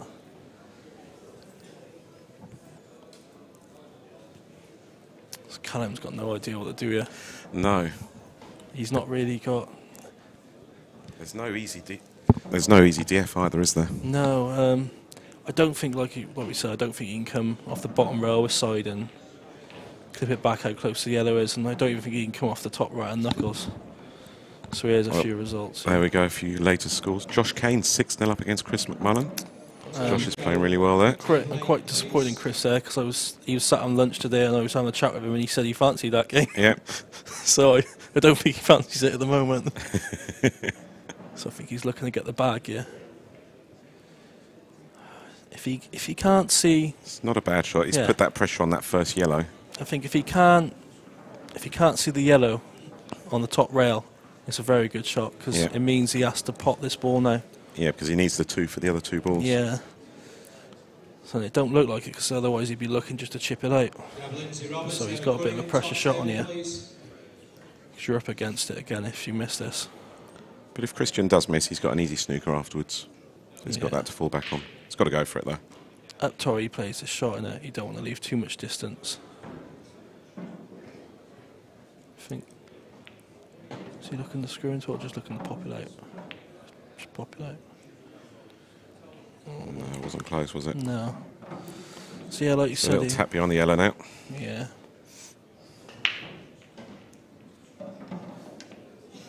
He's going to feel he's missed out if he doesn't win this frame, though. Yeah, he needs to win this frame. It's big. This is what cost me really when I played on the stream earlier in the week against Ben Flack. Yeah, I had a bad start. He did fluke a black, but it was partly my own fault. I should have won that frame anyway. Yeah, if you gave him the chance to fluke, then yeah, I you always sort of think gave that him way. the chance to fluke it. I should have won the frame. I got it. I went 4-1 down. I got it back to 4-3, and I missed that easy enough black to get it back to 4-all, and then if you don't take those when you get chances to punish your opponent like this to get back to 3-all here. Yeah. If you don't take your chances, you're going to get punished, especially against the better players. So what do you reckon Callum's going to do here then? Not sure. Yeah, he can't even really tap up. He has to really come out of it. Do you think? Yeah, I think so. 'Cause even if he taps up, he can just flick it and maybe... Off 2 cushions, just tap onto it. Yeah.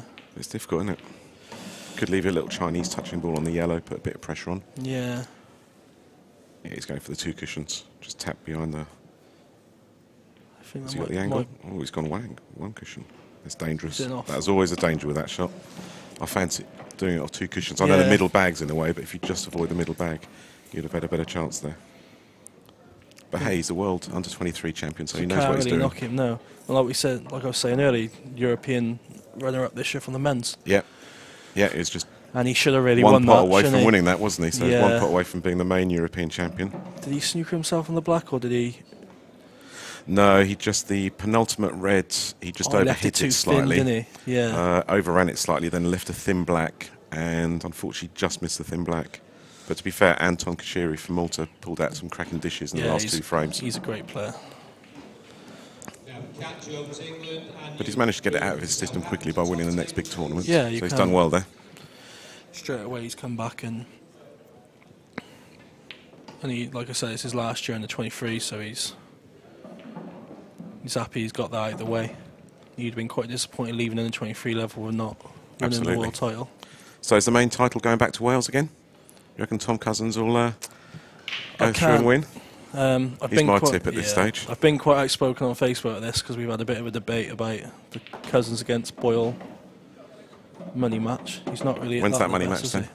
They're just looking to sort a date. Okay. But all the Blackball players giving their opinion on. What rules are they playing that money match? They're actually playing at Blackball because my opinion is Boyle can't win if they play at World Jewels. So Tom thought he'd give him a chance at Blackball, I think. So he's got to play this. Should be a good game, though. Yeah, it should be a really good game. Right, he's got to make sure of this now. That's a good hit. So he left himself quite awkward. Being he had 2 shots there, he'll be relieved he's won this frame after what's happened so far.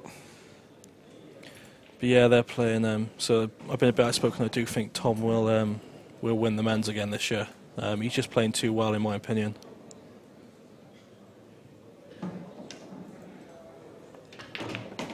So 3 apiece. Best of 7 left. Are they going for a break or are they going straight on? Another break. Looks like we're having adverts here then. See you guys in a minute.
Well, Sarah Coxon has had to leave us because she's getting ready for her singles match this evening.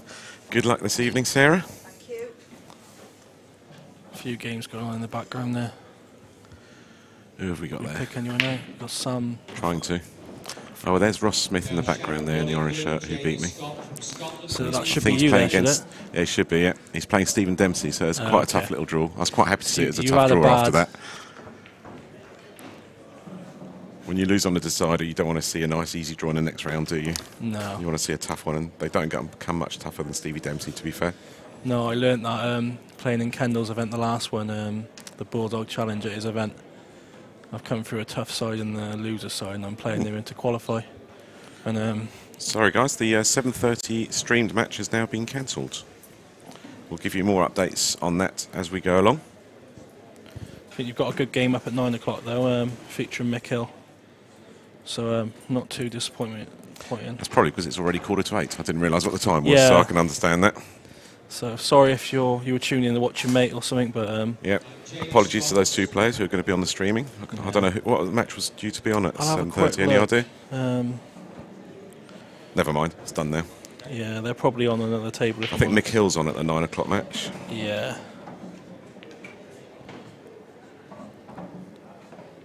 All right, so Christian to break now. Brought it back to 3 each. 7:30 game was meant to be Rob Sim against Dijon Greek. I never pronounced his name right there, but Oh, the Maltese, yeah, Dejan Grek. so the 9 o'clock game we got Mick Hill against Pat O'Leary.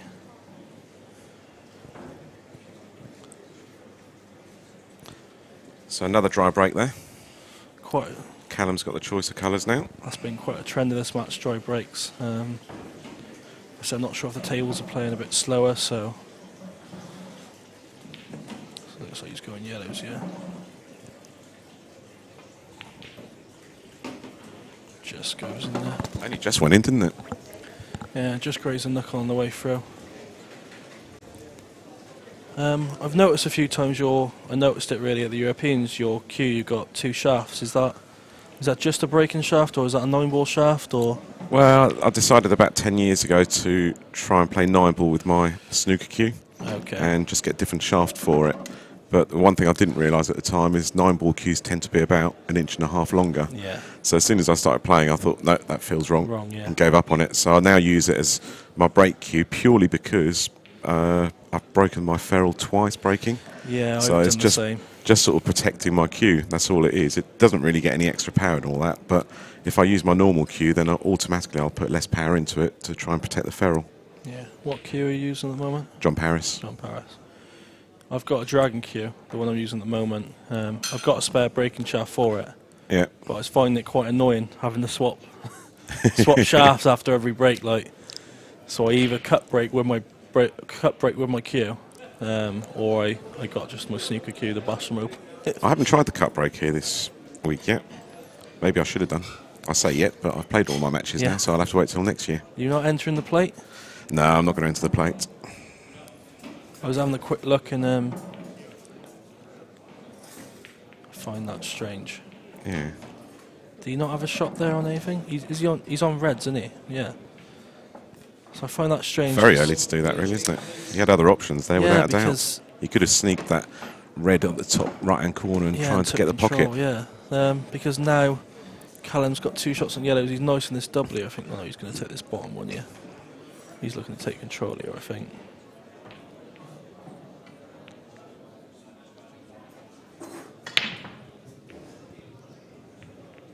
Oh, it must have been touching ball. Okay.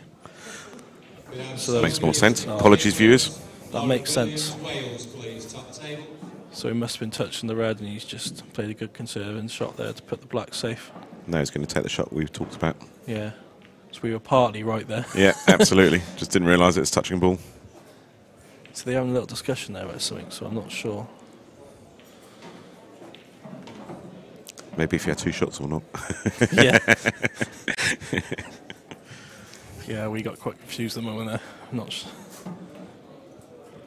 Yeah, like you said, American cue's a bit longer. I've just had a cue made up for Chinese 8-ball because, like you said, when I went on the January trip, I used an American cue. You know, because I was playing with it all the time. Because I played that month just with the American cue, it was quite handy. But then trying to switch between my 7mm English cue and my American cue. It's a 12mm tip, yeah, it's a big difference, isn't it? It's hard, like.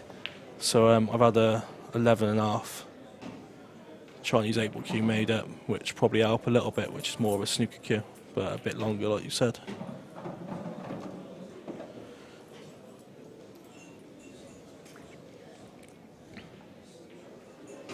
So if he wanted to, I don't think he is, but he could attack, but...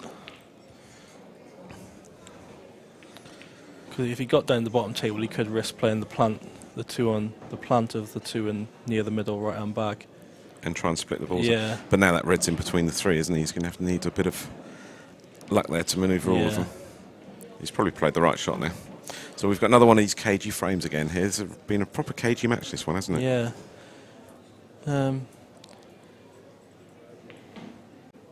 It's just how the balls go. We had a few cagey matches last night on the live stream as well. Which games did you commentate on last night? I did John Rowe against Glenn Pilkington. Okay, did that go 7-6? It did. Well, John Rowe looked like he was going to run away with it. Went 2-0 up, looked like it was going to be easy 3-0, and then sort of let Glenn back into it, and it ended up 7-6 all the way down to the end. And I think the match before that was Lee Kendall versus... Oh, yeah. Can't remember now. He played Nigel Clark, didn't he? That's it, Nigel Clark, yeah. Because Nigel got to he had that shirt, I suddenly remember it now. I didn't notice the shirt, but I just noticed they were playing. But Nigel got to the... What year did he get to the World Final and lost to Mick? Was it 2 years ago? Yeah, it must be 2 years ago now, 2 years ago, I remember, because he come back the year after, and he missed out on the seeded spot, I think, by a few points. And then he had a struggle and lost to a good player in the world, so he didn't really... And he had to qualify again for it, didn't he? Yeah. Seems a bit harsh. You get all the way to the final, one match away from winning it, and then you have to qualify to get to this stage again. I think maybe if you have got points in the world rankings, you shouldn't have to qualify. Maybe That's not a bad move. maybe that's an idea. Yeah. Or anyone who's got to the quarterfinals the year before, something like that. Yeah. Oh, that's a loose Definitely shot. didn't mean to play that shot there, did he? No. Yep. He's not happy with Not happy with that at all. Do you think Callum's going to go for him, or do you think he's going to just take advantage again? He might just take advantage at this stage. That's the advantage of getting 2 shots at this one. He can just put it completely into his favour. But he is naturally an aggressive player, isn't he? Well, normally he is, but I'm not sure how much Stacey's got into him.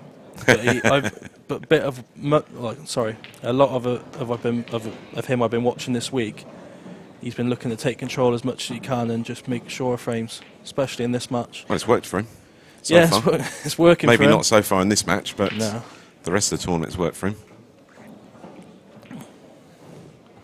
If he is looking to take control, he can just plant this yellow onto the red, knocking the red down to the bottom left-hand pocket. He's got covered like that. Do you think he can go into these now off one rail, or do you reckon he's a bit too? He could do, but I don't think he will do. Might pot it and get the yellow out. I don't know, he's queuing, isn't he? Yeah, he's looking to get into it. He's got the angle. That's a good shot. Ah, he played it well. He's got the black out as well. The black dim plug there.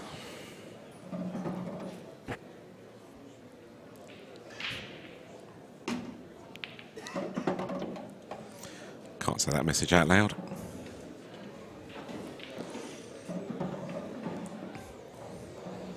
He's left himself a tad awkward here, but I do think it cuts back. We haven't reached the watershed yet, have we? No, No, still no. early. Not yet. Mind you, this match has been going on a bit, so by the end of the Yeah, match it it may could, well be at that stage. I hope we're done before the 9 o'clock game, because I think a lot of people do want to watch Mikel at 9. Yeah, absolutely. Yeah. Yeah, it's like talking about that seed things like Carl Boyd's back this year, he won a qualifier and then he got through to the last 16. Yeah, he done well actually. Yeah, especially being if you don't play, like, I struggled enough playing 9 ball for a week and then trying to come back to a 7 mil. Playing back at top level is very difficult, isn't especially it? at a top level, because he took Phil Harrison most of the way. Only losing, I think he only lost 8-6, didn't he? Yeah. And that was only because of a few dry breaks. So it's Callum's break now, so he'll be hoping to maybe look at a break and dish and start pulling away now. Give him a bit of breathing space. Yeah, it'd be a good time in the match to pull away.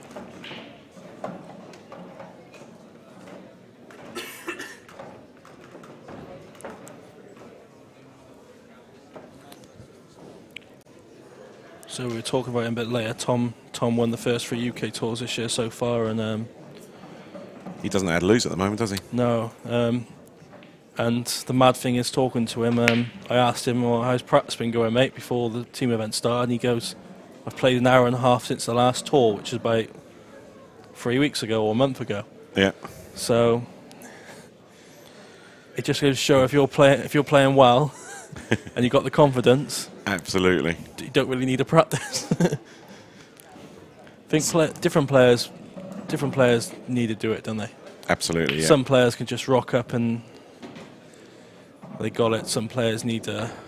Need the 12 hours practice a day. Yeah. And so there's a question from one of the viewers who remains anonymous. What's your favourite pool memory? Does that involve myself or just as? Just involving yourself, yes. Just involving myself. Mine's quite straightforward because us Belgians haven't massively achieved much, but back in 2009, I think it was, or 2010 in Malta, our A team, which wasn't the strongest team actually, we managed to get to the semi-finals of the European Championships, where we just narrowly lost to eventual winners Wales, who managed to sort of win everything that year. What year was that, sorry? It's about 2010-ish, something like that. I can't remember. It might be 2011. I'll have to look it up. Okay. Yeah, probably mine. Like, I had a really good year. One year, I had player of the tournament in the under 20. I think it was under 21s at the time, and the 21s category. I had player of the tournament. I think think I only dropped 4 frames all weekend in the team event, which I'm not known to be a very good one-frame player. Yeah. So for me, that was. Did you help the team win it overall or not? Sadly that year we've come top of the group. Won the semi-final we won 5-4 in the semi-final against Morocco. Yeah. I broke dish the decider as well, so I kept my form Lovely. going in the Absolutely. knockouts. And then we've lost 5-0 in the final to England. Oh. Which I was straight in the tournament office kicking off because I was not happy. It was 1st to 5 in the final. After you play 70, Yeah, they should double it up, shouldn't they? Really? So it should be 1st to. Yeah. Well, you can make it 1st to 10, can't you? Or 1st to 11. It'd be 1st to 10, wouldn't it? Absolutely. 2 sessions of 9. It is a bit harsh playing the whole tournament and then coming down to a 1st to 5. Yeah. Which is really a lottery, really. Well, this match has now hit the 2-hour mark, which is surprising with two sort of relatively attacking players. It's over 15 minutes a frame here. And he's not played a good shot there. He's now trying to rush it a little bit, isn't he? Yeah. He just needs to, He's trying dare to I say it, slow down a little bit, but it actually make the game go quicker, if you know what I mean. he's getting himself going, trying to get himself going, but He's getting frustrated here. sometimes that works the opposite effect and it ties balls up and then... So that year, you said you got to the semis of the team event. Yeah. What was the We've score? never got near there since, to be fair. Okay. Saying we played your first game of the Europeans just gone, and Did we beat you? no, Sure? I cleared the last frame. I cleared the Was it last decider? frame. Yeah, I cleared the last frame to beat you, but it was a tight game. And I thought you had a very good team, and I thought you'd do a lot better than what you did. Yeah. But I'm not sure what happened there. It's cutthroat though, isn't it? Because 1st to 8, you need sort of like a couple of deciders to go your way, and then you get the adrenaline. Yeah, Once you lose a yeah. couple, then the adrenaline goes a bit, doesn't it? It's even this tournament, like 1st to 11. We won our first 3 games in the team event and lost 11-10, 11-10. Yeah.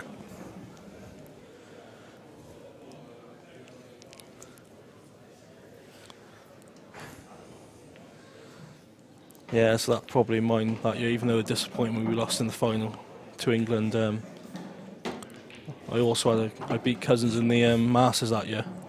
That's a good win. Yeah, it does help that he. Was that when he won the world title as well? No, yeah, I think it was the year. Yeah, he'd won it the first year and then he defended it Yeah. a year later. That year he defended it, so I was the only one to beat him in the singles event of that tournament, which is quite good really. But then also talking to him, he hasn't got the best results in the Masters. He's only got to a few last 16s and not got further.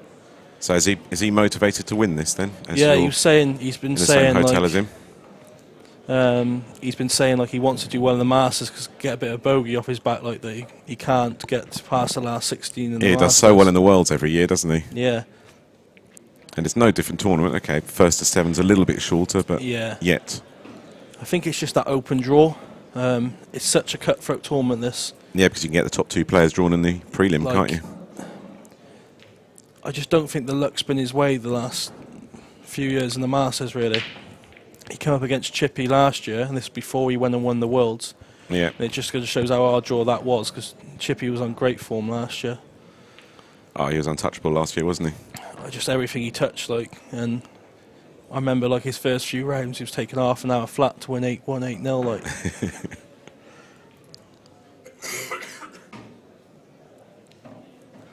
I remember, I think, the first year that Tom won it in the last 64, he arrived about half an hour late, started like 1 or 2-0 down because his alarm didn't go off, and he polished off 8 frames in a row in the space of half an hour and just went back to the hotel. Yeah, he's known to be not the best timekeeping. Him and Tom Price, I think. Yeah, They come as a pair on that one, I think. The funniest story is when they had each other in, well, the year that John Rowe won the tournament, Tom Price got through to the semi-finals, but he played Cousins in the quarters. In the last 16, they were both playing. Last 16, they were both playing the same time, and they're watching Wimbledon in the room, right? And they've fallen asleep watching Wimbledon, right? Yeah. They've woke up 10 past whatever, 10 minutes late for the game, got changed, rushed over. They're a frame down. Cousins has won his game easy, as he does. Tom Price obviously won his as well. Tom's won his game, but he went to a decider, so really he was ahead. Yeah. But he's ended up beating. I think he beat Jordan Church that year in the quarters. I mean, the last 16, sorry. And they did the same. They're playing each other in the quarters of the Worlds, and they're late.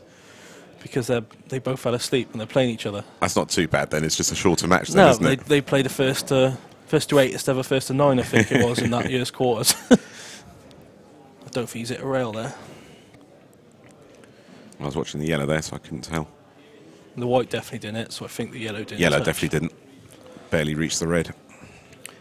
Unless he's on, or is he? Oh, I don't think he'd have played that. Where's the cameraman off to then? No idea who that is. Who's he freezing on? Oh, he's showing off George Harwood there. Right, back to the game. Yep, lesser George.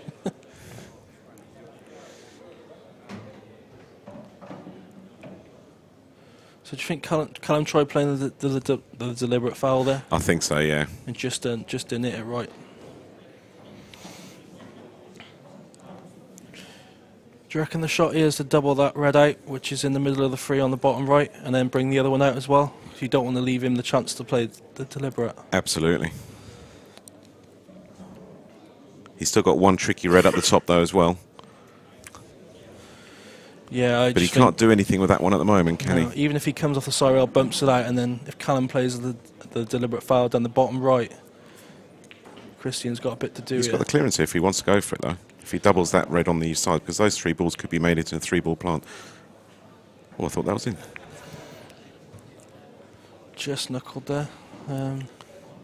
So he is in control here. Even with the deliberate foul, he's still... Yeah, Callum's having a look at that situation at the bottom of the table now. Do you think he can double this up past the red? He's not got enough of the short rail. You can probably place it in between the 2 reds just to make it a bit messy, because at the moment it's a straightforward 3-ball plant. He's hit that a fair pace. A bit hard. He's hit that a fair pace. Oof. I don't think it doubles his only hard ball on the right-hand rail. I think the red's near the black's covering it, but he's got an angle here to bump this out off this red. Christian can definitely go for it now.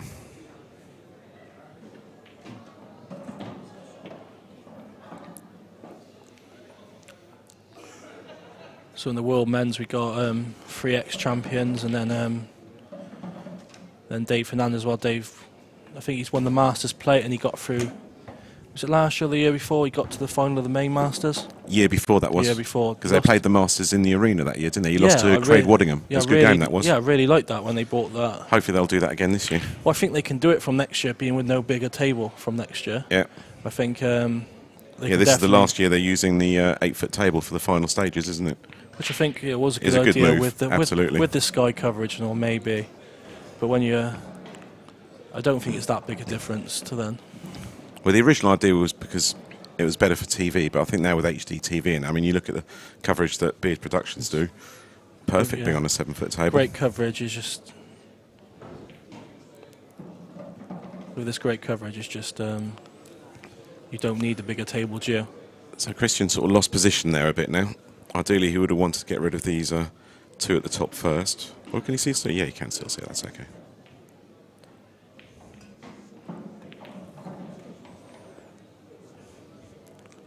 They're struggling to get the pace on these ones, do they? I don't get that shot, though, to be honest. I don't get it because Callum can buy a bit of time here. Do you reckon he can just cover the bag on the top right here, or...?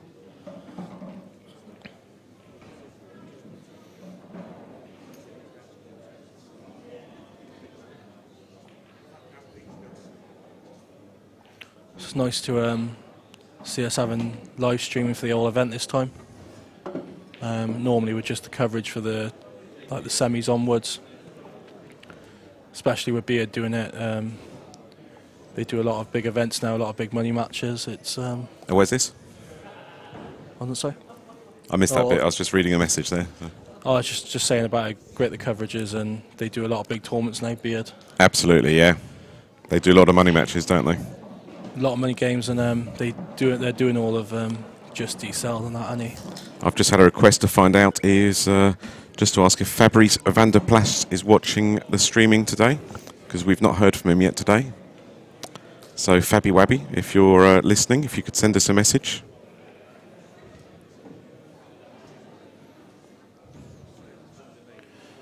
So let's give Callum a chance at miscue, because Next match on table 10, ladies. Sue McCord, Australia. That red still and being then safe for up there Scotland. now. He can get it out now, can't he?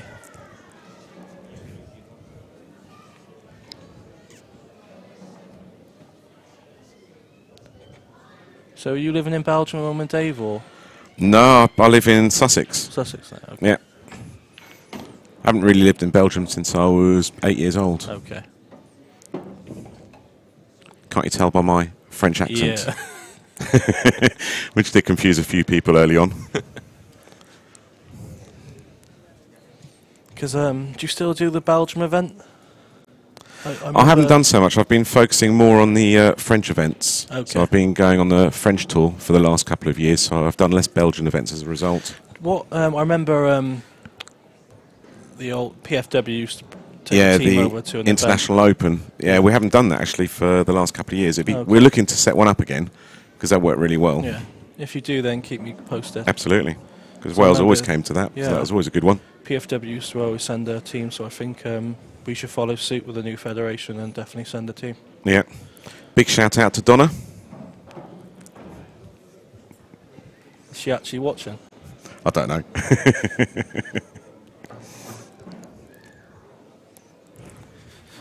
She's too attacking, that girl at pool. I don't think she'd enjoy this game. Doesn't appreciate the nuances of the No, it's tactical I battle. to be honest, right, sometimes it's all good watching bish bash bosh, but sometimes I do enjoy a good tactical battle.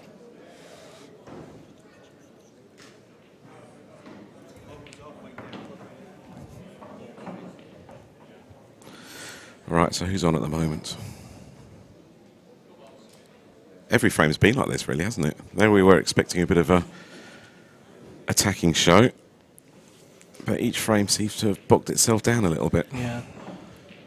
Do you think it's worth for Callum trying to get the black down there? Cool, it's messy enough already as it is, isn't it? I think it's the only chance he's got to win this frame, I think, because He's got to do something because all Yeah. the reds still go. I don't know why Christian hasn't actually gone for it as yet, because yeah. they're all there. Table 1 in the ladies' And it's a big masters, pocket there. Barbara Taylor, England, Jacqueline Lamb, They've gone to the loo or something. Are we changing balls? Oh, they're checking. Ah, okay. Thought it was like cricket. Going to change change the ball. Okay, if he's checking for a foul snooker, yeah. Yeah, asking for a foul snooker on yellows. Callum's got 2 shots. Oh, he potted the red on the top over the top bar, didn't he? That's not. Now from there, it doesn't look like it's a No, foul I snooker. don't think that's a foul snooker. Great camera work here. Yeah, We'll see if yeah. he's left a gap there, though. He can get a bit closer.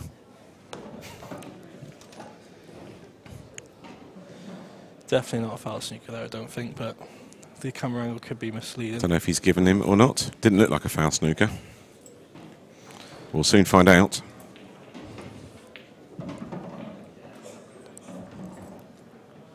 Not a foul snooker. Yeah, the right decision.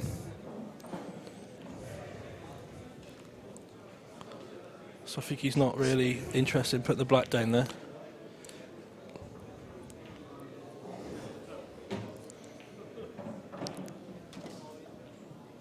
He's not really got much here unless he's looking to cover the bag. So he's looking to fudge into the...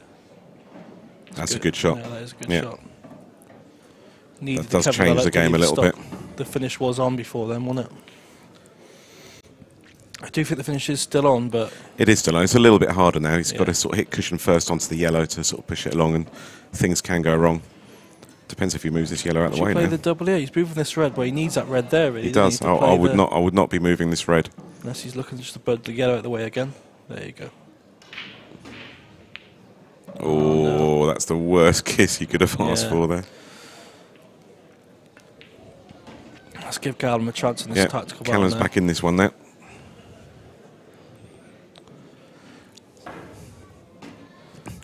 So can Wales qualify for the final 6 on Monday? Yeah, basically we've got 3 games left against Scotland, Ireland, Northern Ireland, who are all in the mix to get to the last 6. And how many have you won so far? We've won 3 out of 6. Okay. We started off with 3 good wins against Mauritius, I would like to say I can remember. Morocco, Australia, or No, Australia. We had a really good start against them. They had just beaten Ireland. yeah, And then we played them, and luckily enough, like as normal, Tom Cousins broke this first frame. It set the benchmark for the match because we went and won the first session 7-0. has he done a dry break yet? He's dry break actually. Every break he's potted the ball off, he's dished. He's had 4 breaking dishes in the team event. But yeah, we won 3 good games and we lost 2 games 11-10. If we win one of those games, we're guaranteed to be in the last 6. But because we lost them both 11-10, we then lost to England. Yeah. It's put us 3 out of 6. So what do you reckon? You'll need 2 out of 3 wins on Monday to qualify? No, because we're up against people that we're in contention with. We got Northern Ireland last game, Yeah. and they've got 1 game left, which is against us, and we're 1 win off them. So if we win that last game, we're guaranteed to come above them On frame difference. On frame difference, Yeah. which means that we're guaranteed to come in top 6. So the worst case scenario is we have them last game, we have to win the qualify. But hopefully if we win 1 or 2 of the games before, we're automatically in. They'll be up for it though as well, won't they? Because they've had a little break now as well. But they know if they beat us, I they're think Northern through. Ireland have only got that game left to play. Yeah, that's their last game. Yeah, so we They've know. played all the other games. Yeah, so we know if they know and we know whoever wins that game is automatically in. Hopefully we do the job and we're through already. It puts less pressure on us. But I think I'm confident we're going to win all 3. And that's not me being biased. I think we got the best team I've took part in a few years. We'll see what happens on Monday, I think. Yeah, if we win all 3 and India drop a game, we come second. So if India do slip up like they did against So Malta, Callum's binding his time here. yeah, Just in case you're wondering, he's not trying to pot that yellow and missing by a long No. way. He wants to keep that on the table. we know what some people on the coverage might think, but he's just looking Because to. it is like a chess match. You need as many pieces on the table as you can. It's always better to have more pieces, isn't it? The Yeah. less balls you got, the more trouble you're in. But Christian has got the edge at the moment. It's his to lose at the moment. Yeah, But Callum's sort of waiting for him just to make a mistake. make a really. little mistake.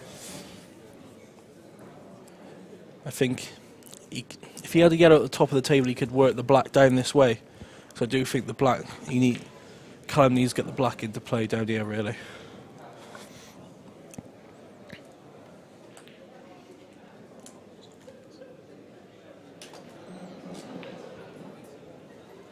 So he's tied that up a little bit Gary there. Willis, England. Anthony Mifsud, Malta, please, top table.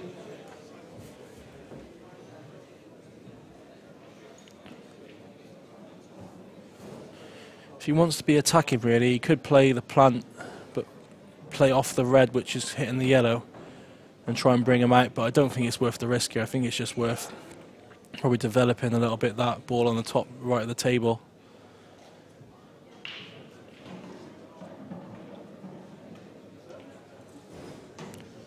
Yeah, like I was saying earlier, it's good to have be a production here all week, showing the coverage for all, probably 10, 11 or 12, well, I think it's 10 days of coverage. Table 3, 10 or 11 days, and Robert Brady, Ireland. they started doing Lee Kendall's tournaments as well, which turned into a really big tournament. Well, all 3 of Kendall's tournaments this year. Look, we got the Bulldog and Bulldog, the Supreme Challenge now it's called, and then the I'm not sure what the other event's called. I think it was UK Open or something like that. But 3 big tournaments Kendall's running, especially with this coverage, it's making it even more bigger. Everyone knows how good this coverage is. So yeah, it's, just like confirmation, it's 11 days of coverage here in Blackpool for all the events, from the Worlds to the Masters, ladies, seniors, men's. So he's done what I was saying, he's got the black in the play, and he's played that well, I think, because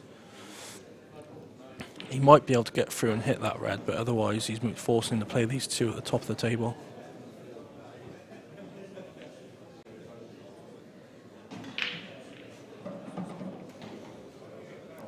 If he's attacking, he could play the double, play the red, which in the middle of the table, double it down, but I think it's a bit tight getting through to that red.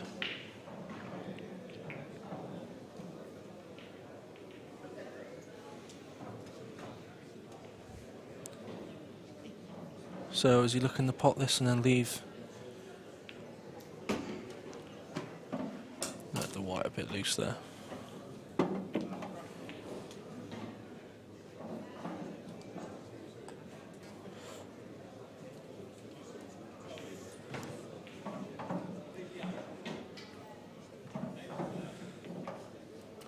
Well, yesterday we had a request for Steve, the commentator, to do a bit of Elvis. We've now got a request for Zach to sing a bit of Tom Jones. Apparently you're known to sing it around the venue. Is that true, Zach? I can't remember singing it. Can you actually sing? No. I've probably got the worst voice out of our team, and that's shown on the car on the way here when we're singing along to a mixtape. I don't know who that sent in, though, again. It might be another anonymous one. Yeah, well, it's probably one of my mates on the wind-up light. But he's played a loose shot there, especially. This frame's been going a bit now, hasn't it, I think? Yeah, it's been a long frame, thinking about it. I don't know what the record for the longest frame this tournament is on the live stream. I know there was one at 42 minutes a few nights ago between Neil Davey and Jamie Kitchen. Yeah, that I remember. But this could be. I was waiting to practice, and they wouldn't let us on the practice table. Yeah, that game absolutely. Was over. Everyone was waiting.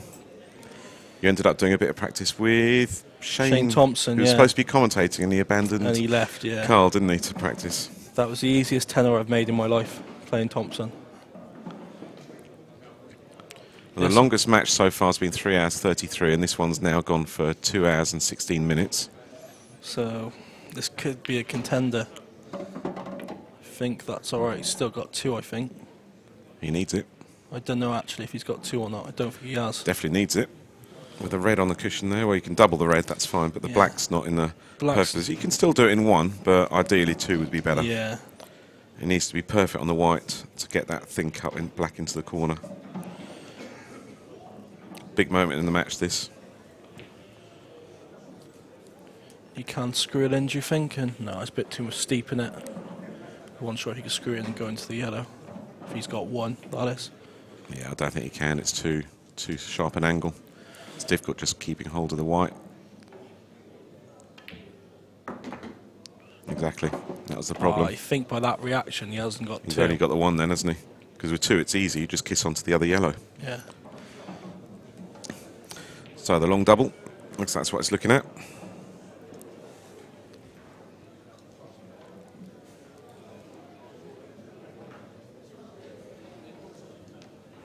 Yeah, he's only got 1 shot here, so he'll be looking to play the long double. Not really much of contained safety here.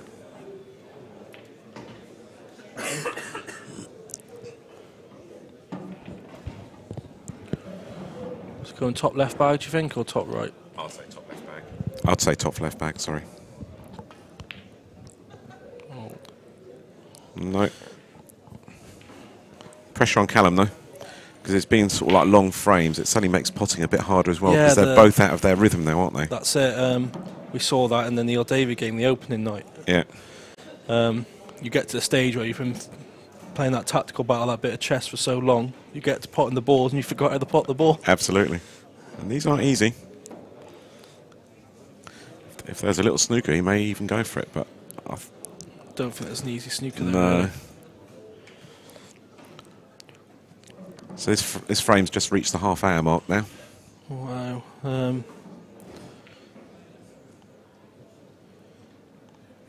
He missed the yellow here, or is he going into the yellow? Looking at that angle, I think he'll go past the yellow and he get it back in the corner bag. But yeah, he's not sure, is he? He's not confident, which is not surprising because I think both players are a bit cold at the moment. We'll try and follow through this off 2 cushions to give him an angle. No, just the 1, yes.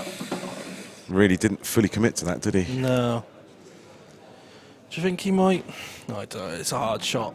Play there, the yellow, which is on the side rail, and screw down to play the snooker. We could go for the long double and go for the snooker at the same time. That would be a good shot. At least it gives him 2 chances. Yeah, I think if he plays... I can't see anything else, I think if he gets close to the long double, he's not getting the snooker. Because if he does get the snooker and it goes in, that yellow still goes in the middle bag. He didn't quite commit. Didn't quite commit to it.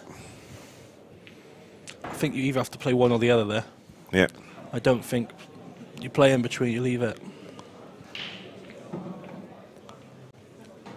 I think after this frame we'll need a little break, don't you? Yeah. I'm sure they might be going for a little break as well, because it's been a long frame. Should be over after this shot, but do you fancy him getting this, or...? Yeah, I think play this positively at the top. Yeah. He cues through the ball, he'll get it.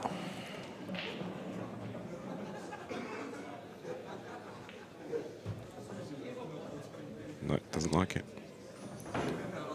It's one of these, I don't think he will, but a Or lot could of cue him players, with his hand. a lot of players try and screw this to the bottom rail, not leave a shot, but I think you just got to pot it. There you go. Yeah, straight in. Oh, no. See, that that's what is... I'm saying. Oh, that is unbelievable. I think he's got in the back of his mind. But there was no benefit in screwing back, because whatever happens, he left him in easy yellow anyway. I don't know whether I think he So meant that to play was a bit of a more of a stun shot to leave it alongside. That's going to hurt after that. Right, I'm going to leave you 5 minutes, I'm afraid, Zach, if they're straight back on. No problem.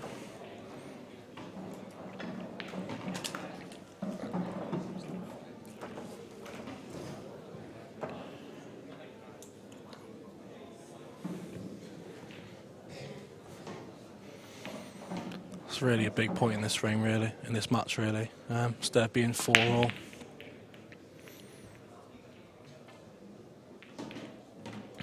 Instead of being 4-all, we got 5-3 here to Callum, and got another dry break.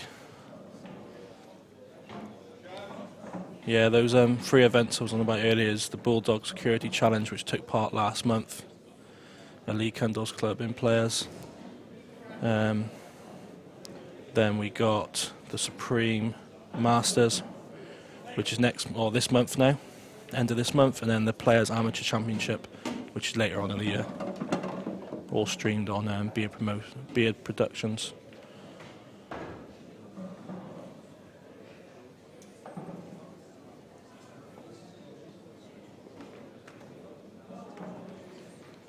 While I'm on the stream, I'd like to thank one of my sponsors, which is Advantage Electrical in Cheltenham, which is run by Adam Staines.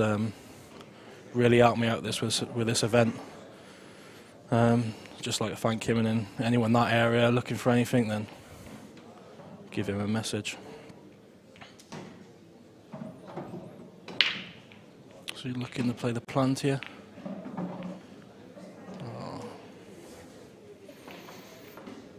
I think that's really hit him, that last frame.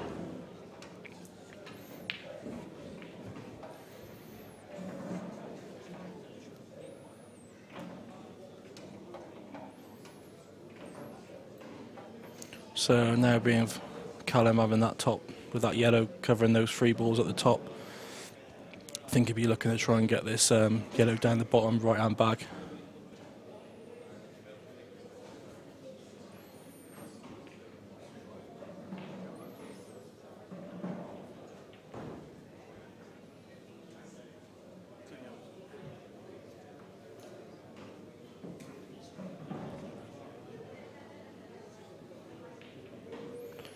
Yeah, he's looking to chip this yellow down. He's just come out and he's left it. I think we'll see Christian, especially after that what happened last game, I think he should really have a pop at these, really. I don't think he's going to, by the looks. He's looking to just get this pocket, but positive shot would be to try and see. He's a bit of a nothing shot there.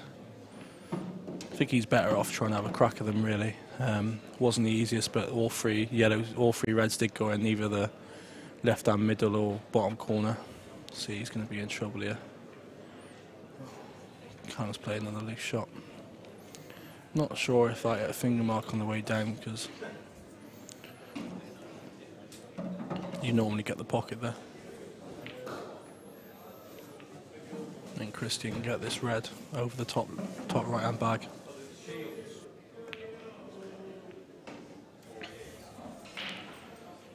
It's not too bad a shot. He's bought himself some time here. So he's in control of that top right now. Not sure if Callum can play another yellow up there now.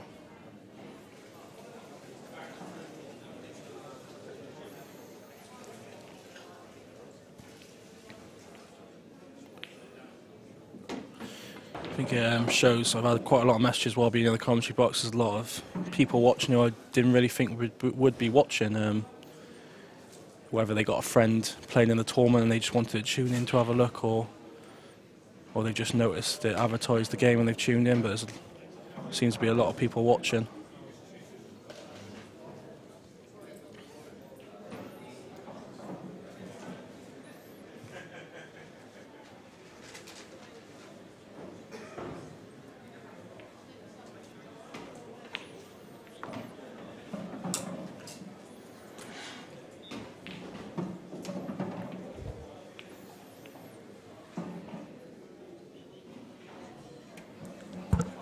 Have I missed a frame then?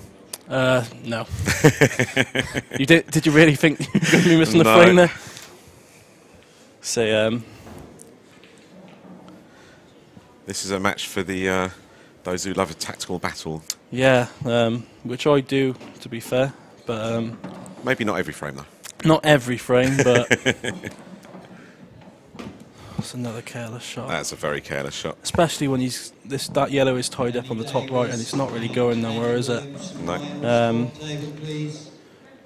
Yeah. Callum's having a look, see if he can fit the white through there.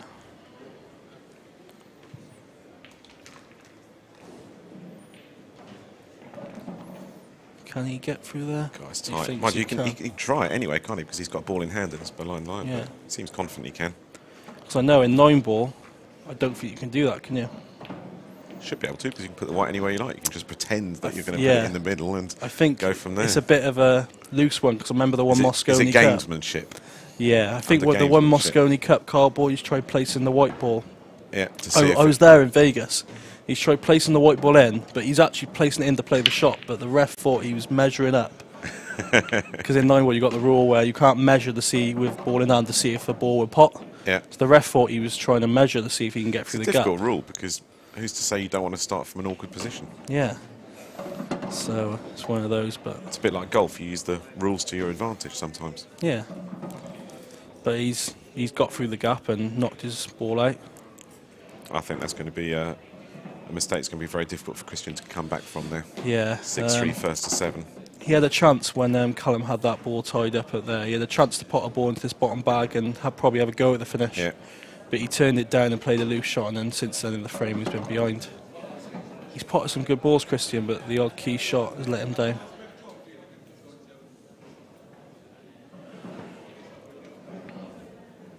There's quite a few money matches tonight around. Do you know any scores, Dave? Or No, I don't know any scores, but I've already given a shout to my mate Lee Martin in Sussex, and clearly when I did that he wasn't listening, so that's a bit selfish. So yet again, Lee Martin, one of the top Sussex pool players. Hi to you, mate. Hope you're enjoying the commentary. Hope you're enjoying all these tactical battles in this match.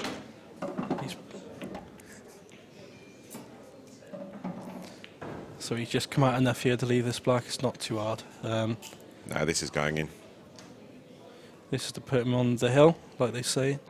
Oh, he washed his feet there. On the hill, and he's but got the it's break. dropped. So do you reckon we're going to see him break and dish in this one to finish the match off? I don't think it's his break. I might be wrong. The stats down below it shows it's his break, so we're assuming Beard Productions got it right. They usually have. Yeah, But it looks like they've decided it's gone for a little break now. yeah. So we'll be back. Oh no. Yeah, we'll they've be both gone back to break. after a few adverts.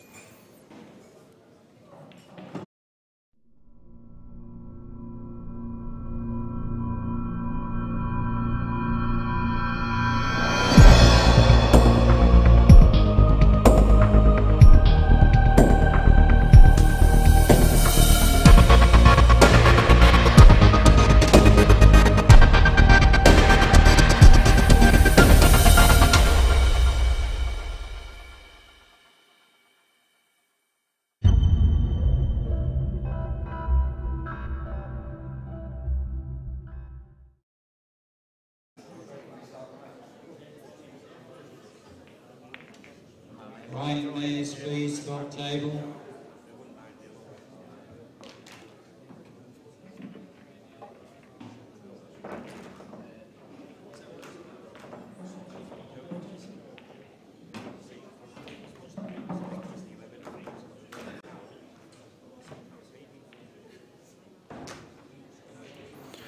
Yeah, so it is Callum's break. He'd be looking to try and get the ball off the break and then have a break dish to finish the game off. He's made the ball this time.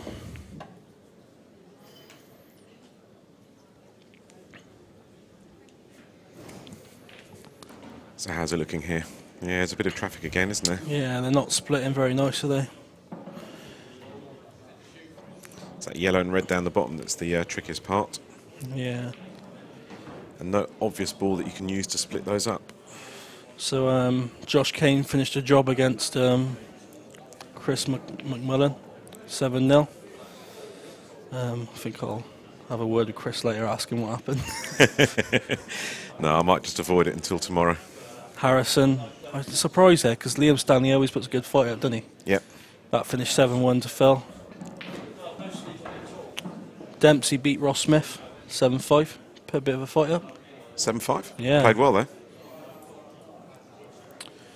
Gavin Lomax beat Neil Davey. Because Stevie Dempsey had a bad beat in the world singles, didn't he? In the last 64. Yeah. He was 7-4 up and lost 8-7. Yeah, I only watched the last frame of that, so I'm not sure if he missed a chance in the frames before, but... There's a few comebacks in that world singles so far, especially the one with Neil Davey against Yeah. Lee Kendall, 7-2 down, 1-8-7. Hopefully Kendall's not watching the stream and we'll remind him of it. Don't want to upset him. I'm sure he's practicing at the moment. We don't want to upset him with all these tournaments he's running.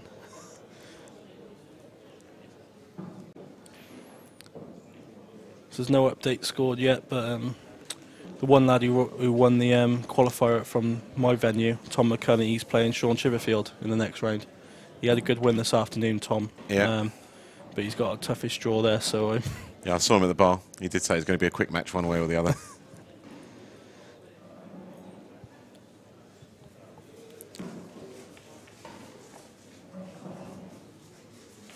Eddie Barker going through 7-1 as well.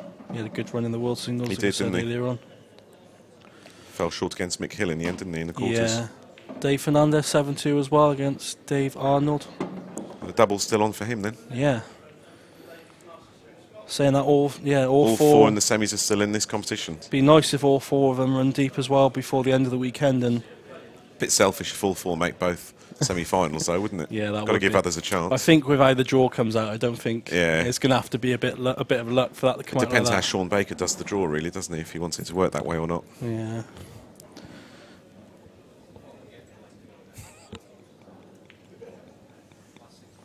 Oh, my mate Rich Hopkins lost to Jamie Murray, either one. Can't tell you on that one. I was winding him up because he asked who he was, and I said, "Oh, don't you know the tennis player?" He said, "What?" So I was telling him about how Andy Murray's brother now plays pool, but I don't think he believed me.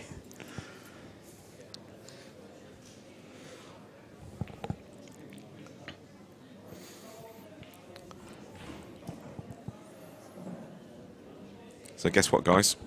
Got another tactical battle brewing here. So for us to start the 9 o'clock game on time, they got 27 minutes to finish this frame. If Callum wins it. There might be a lack of commentating at the beginning of the 9 o'clock match, just to get a bit of drink and food down us. Because I don't think they supply us with food here around the back. That's a no.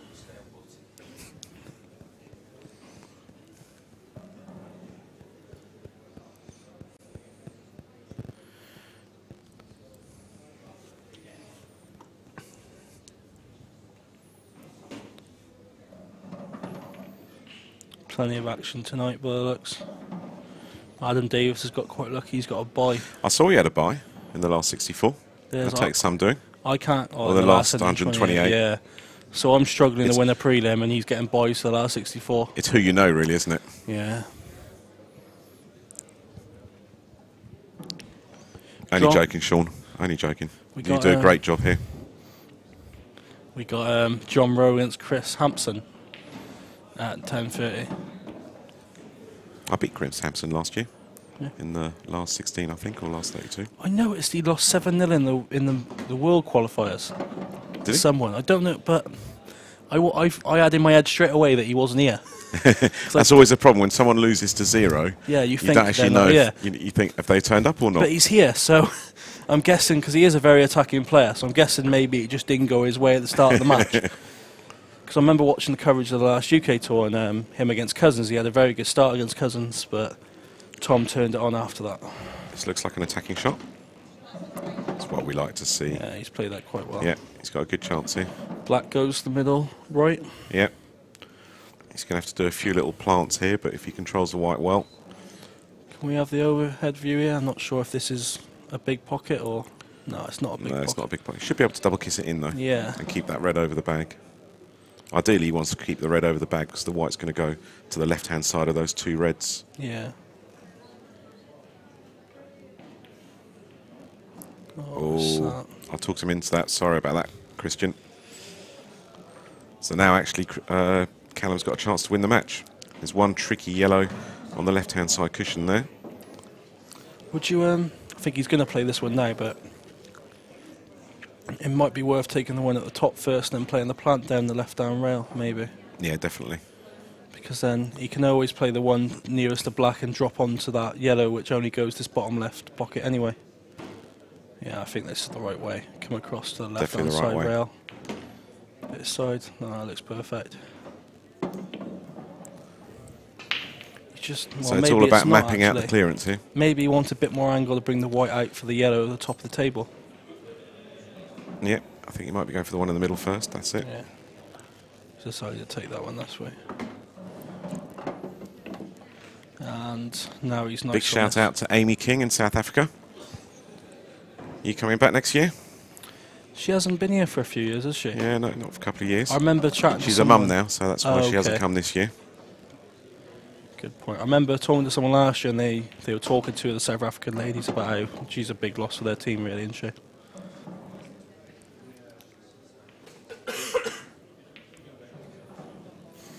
Yeah, so he's played, like I said, and big shout out to Paul Wensley in Sussex, who's a slightly lesser player in Sussex, but still hello to you, Paul Wensley. Yeah, so he's got the black for this match. Don't see him missing this one.